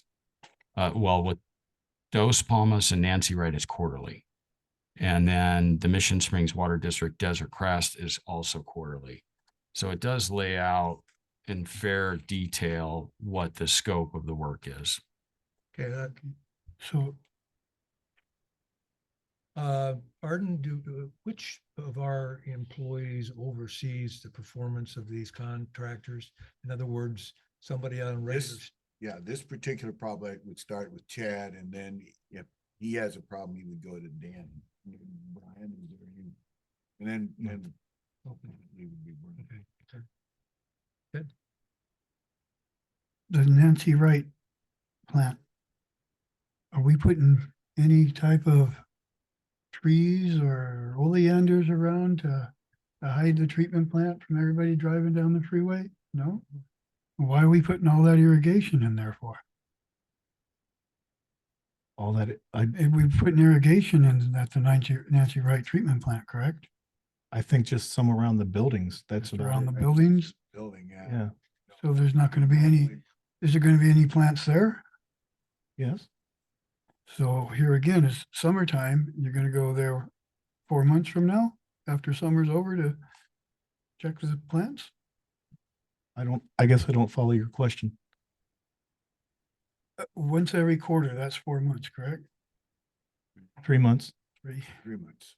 3 months, 4 months, depends on who I talk to, I guess. Anyways, it's summertime. Somebody needs to be there to look at them and trim them. So there again, this is going to be the responsibility of our staff to do. Apparently. Be fairly automated. I'm not exactly sure how that's addressed. Steve might know. We just don't feel it's warranted to put any more time into it than it shows in the contract. Yeah, I think that is one thing that we have the operators out there. This is one of those things where, yes, you don't want them doing, landscaping work, but at the same time, they can, if there is a problem, they can let us know. They can observe and report back. That's a simple task, doesn't require a lot of extra. Basically, what I'm hearing here is we're stuck with the urban habitat guy. And if that's the way it has to be, I guess that's the way it has to be. Well, we vote on the thing on Monday, so if you can been convincing enough on there, maybe you can sway the members of the board to, at any rate, Well- I just want to get to one thing, because we have a member of the public here. Did you wish to comment on any aspect of item 15 on the agenda, the contract agreement? If you would, step over here to the dais and state your name. You'll have 3 minutes.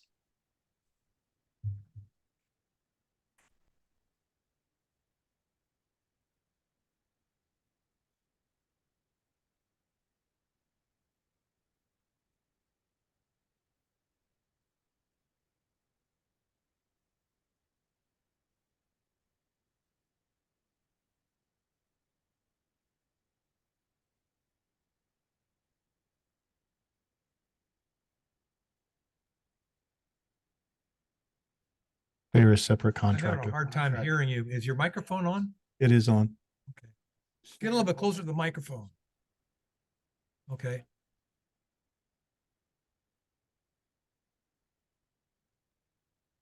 Okay. All right. Could you restate your question? Because I'm unclear, we're clear about what it was. Okay.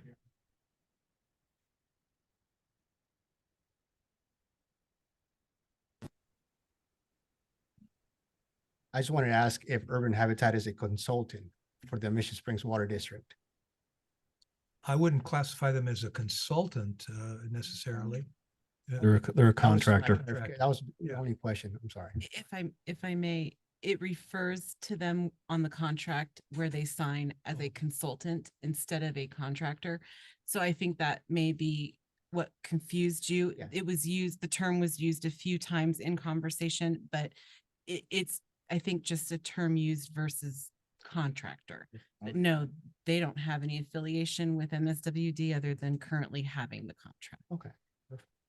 That was my only question. That was the only question? Yes. Thank you. Thank very you. Okay, Ted. You had something else you wanted to bring up? No, thank you. Thank you for coming. Appreciate it and see what happens in the future. As far as me getting information, I did send an email to President Martin and to our General Manager Wallem requesting a meeting on this contract, and I didn't get any response from either one. Thank you. Okay, if there's nothing further, move on to item 16, acceptance of the water supply assessment, WSA, and water supply verification, WSV, for the Green Day Village development. Arden? Yeah, again, I'll have Eric respond to this, and but you should know that for probably close to a decade, Senate Bill 610 and Senate Bill 221 requires that we do a water supply assessment, and then the second part is a verification.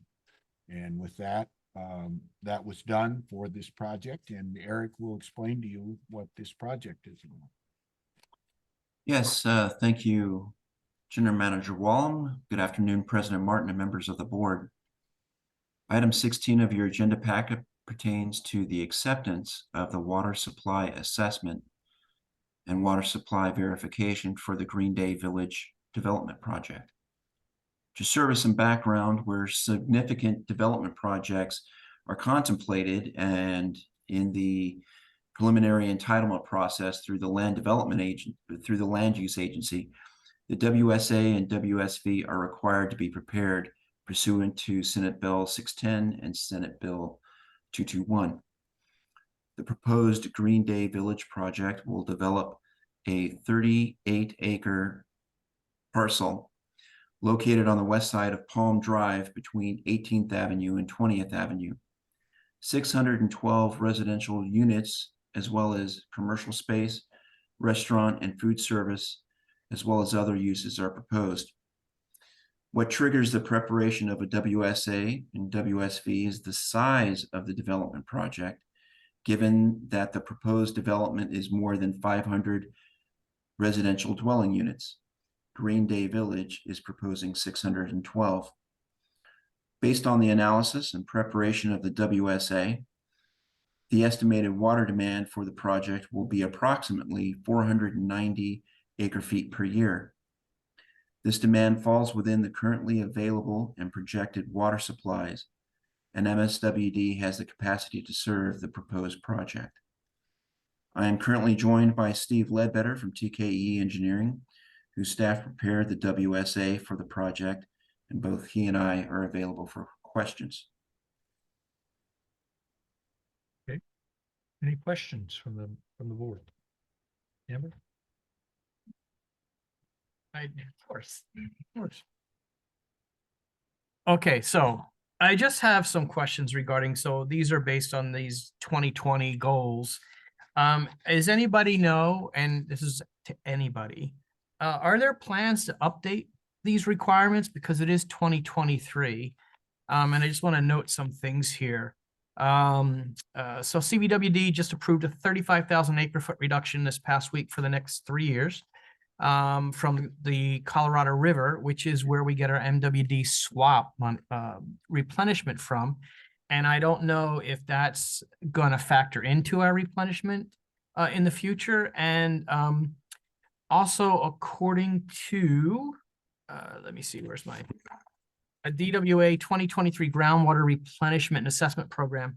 The Mission Creek subbasin is being overdrafted by 9,000 acre feet a year if we don't have any replenishment.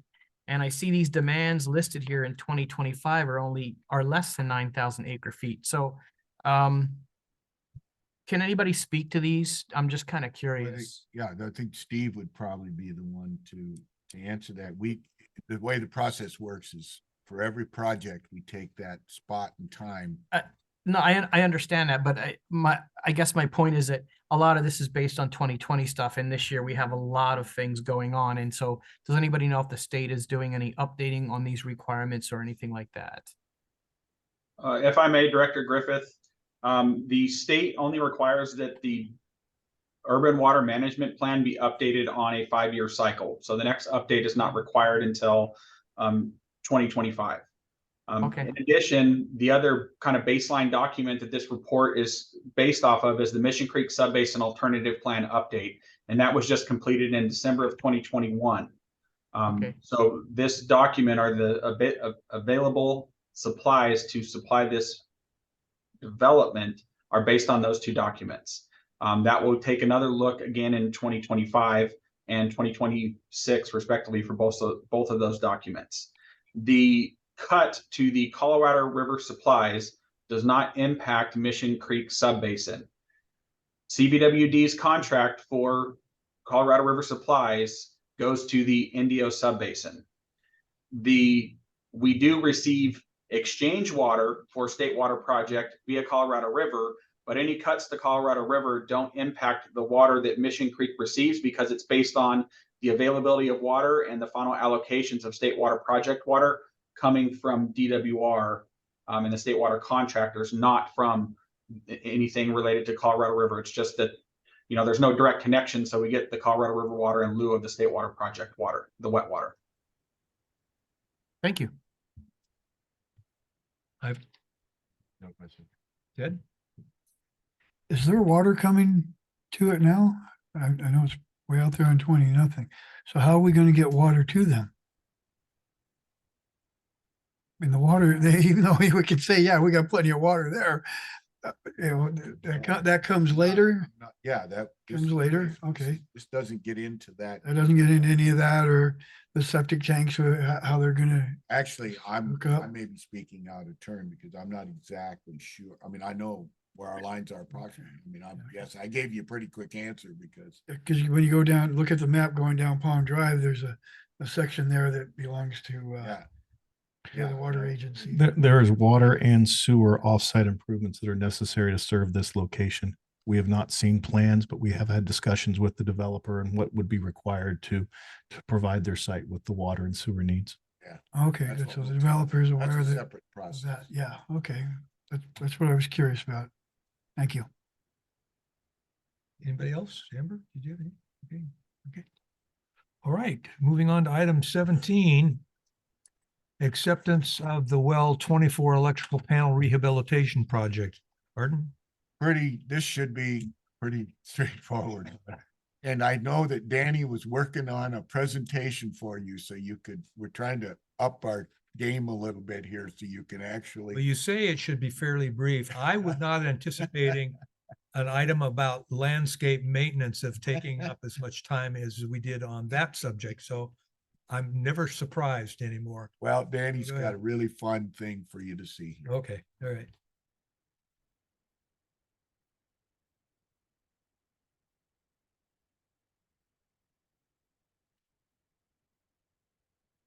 Danny, you're on mute. Sorry about that. Excuse me. Thank you, our General Manager Wallem. Good afternoon, President Martin, members of the board. Again, my presentation is nothing more than pictures, realizing that 3 of the board members here today were not present at the time that this project was awarded. The process itself that we're asking the board to consider is a standard process for all public works projects. It's a notice of completion and acceptance of the project. So a little background. In June of 2021, the board took action to award a construction contract with RIC Construction, and that was for a rehabilitation of the electrical panel. And 2021 is a long time ago. The project itself didn't take that long, but this project was subject to all the issues that came out of COVID, the supply chain issues, and the project was delayed in between the time that we were getting material to the time that the contractor could come back on site. The part that I want to talk about is, and I'm gonna do that now while let me see if I can get this right today. I couldn't do it earlier.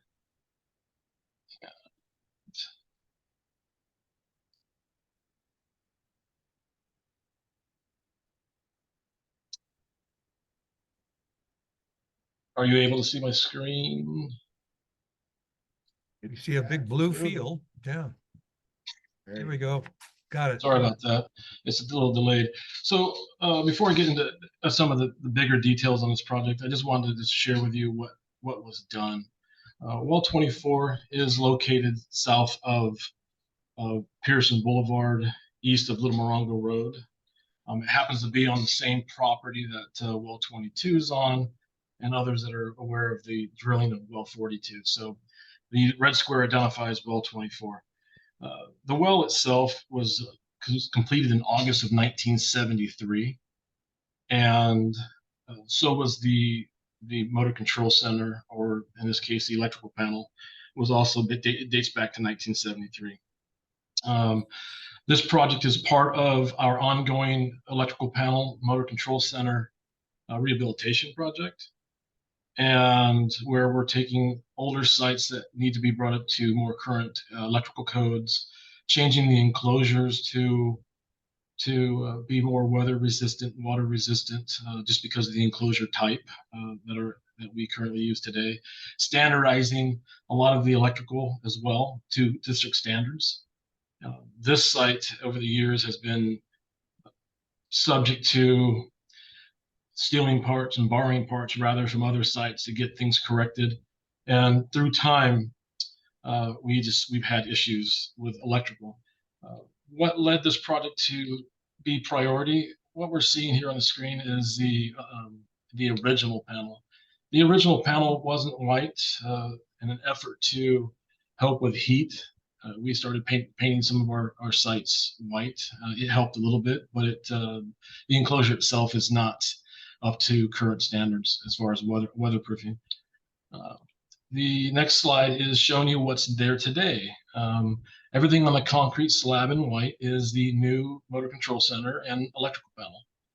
And some of the reasons for why this was a priority is shortly before we advertised this project, we had one of our largest mechanical or electrical failures. And there's contactors shown there, and you can see by the discoloration and the buildup or the issues with that particular one. These just represent the same item in the old panel, just the right side is a up close item. Continuing with the left side is the old electrical and the more streamlined, proper size conductor wiring. And you can see the generator connectors on the lower portion of the right side. Those all are connectors for generators. And continuing here, the left side represents the old meter service. The inside the panel doors, as you can see on the right, that's our new meter service, more modern equipment. And this project, and I'll get into it a little bit, had some change orders. There was some surprise work that was required by Southern California Edison. And that work was to replace all the underground piping and conduits, rather, is the proper term, from the pole, replace the pole, and relocate the pole, and also new pad and transformer. So the right side represents the new equipment. Part of this project was also bringing in additional monitoring. We modernize the way that we have pressure monitors. They tie into our SCADA. We're able to get more readings on either high pressure, low pressure, different start points. So the panel also provided us the opportunity to increase the inputs and outputs of our SCADA system. So that is, in a nutshell, what an electrical rehabilitation project is. What I'll talk more about is specifically in the item 17 in the agenda pack. It's recommended the board accept the well 24 electrical panel rehabilitation project is complete. Staff is also recommending the board authorize to release the retention monies held for the contractor RIC Construction in the amount of $27,792.31, 35 days after filing the notice of completion.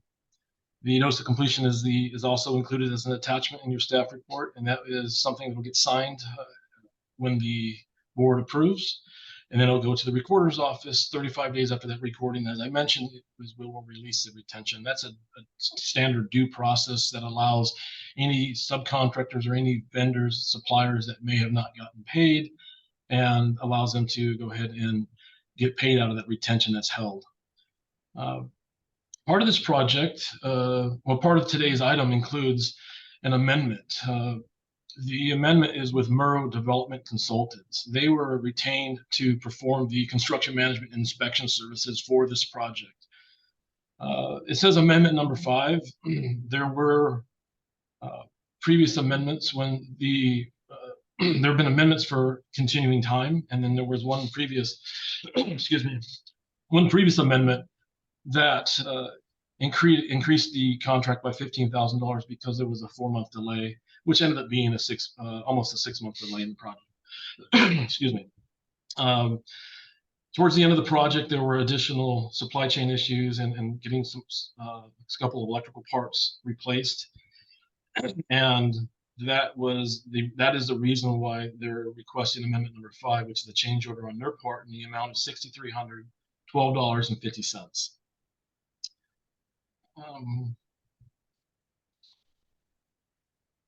The project itself, as I mentioned, was inspected by contract inspection and determined to be complete on May 10th of 2023. All progress payment invoices were authorized for payment to the contractor as recommended by our labor compliance consultant and the construction management and inspection consultant. The notice of completion will be recorded at the county recorder's office following board acceptance. That completes my item today. I'm happy to answer any questions. Okay, any questions, Amber? Just a quick one.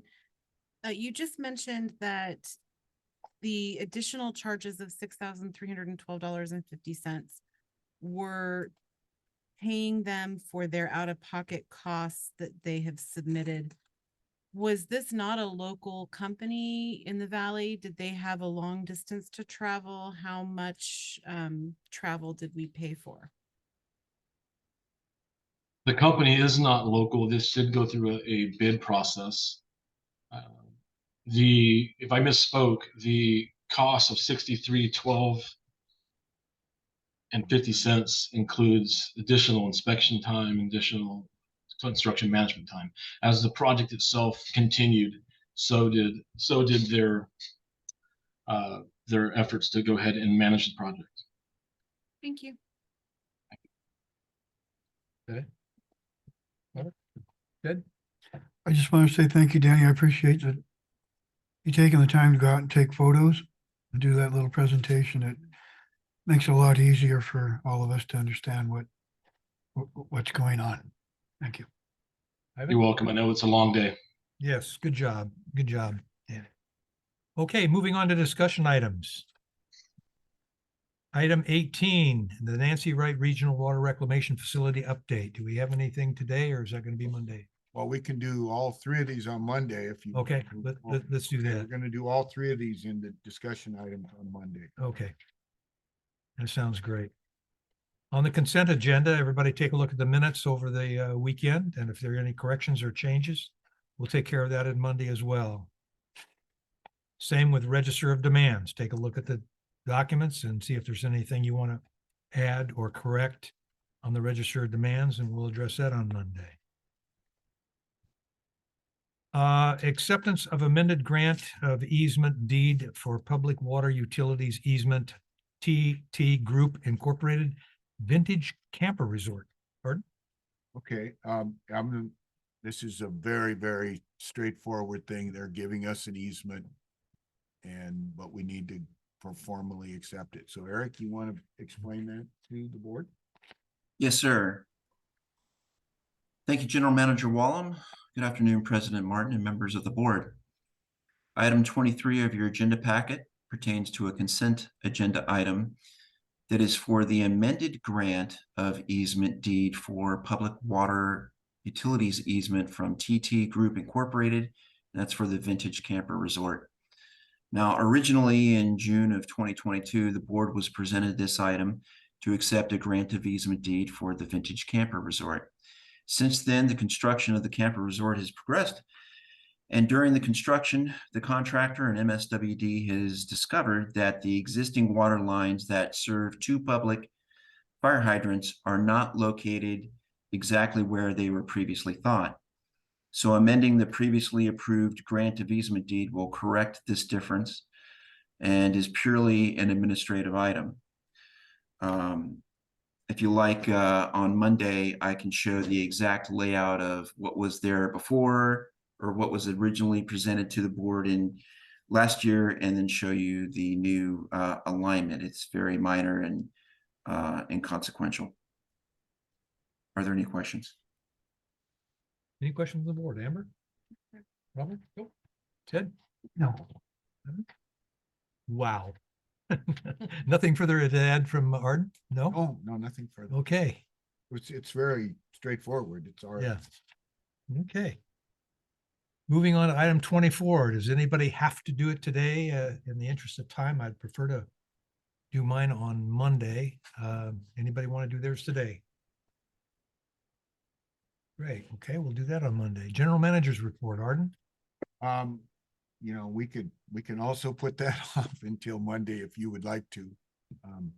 I know you've heard a lot about the finance, so yeah, you probably had a good dose of that, so you might. But I know that we have some good stuff, some cute stuff to show you in the public affairs. And Marion, you can do that on Monday, can't you? Absolutely, whatever the board wishes. Thank you. Okay. We'll do that on Monday as well. All right. District Council comments. Yes, just briefly, just a reminder, in the Mission Springs versus DWA case, we filed the appellate brief in the writ case. So we have our opening brief on file. The DWA opposition brief is due on the 29th of this month. So that'll be coming shortly. And then after that, we'll file our reply brief, and then the court will issue a hearing date at some point. We don't know when that'll be, and then it'll be argued before the court. Also, we assisted the district on public contracting matters and provided assistance on legal questions related to the regional water reclamation facility, and then provided assistance on labor and employment matters. And that's my report. Okay. Just out of curiosity, based on your experience, and of course, I had some cases go to the Supreme Court as well back in the day. What's your best guess, generally speaking, about when this will be resolved? Maybe towards the end of the year or the beginning of next, maybe. That quick, huh? Yeah, if we're lucky. Keep my fingers crossed, man. That'd be nice to be done with that, one way or the other. Okay. Moving on to director's comments. Ted? Monday. Monday, okay. Ivan? Monday. Wow, okay. All right. So I understand it, we're gonna do a closed session on Monday as well, correct? Correct. Okay.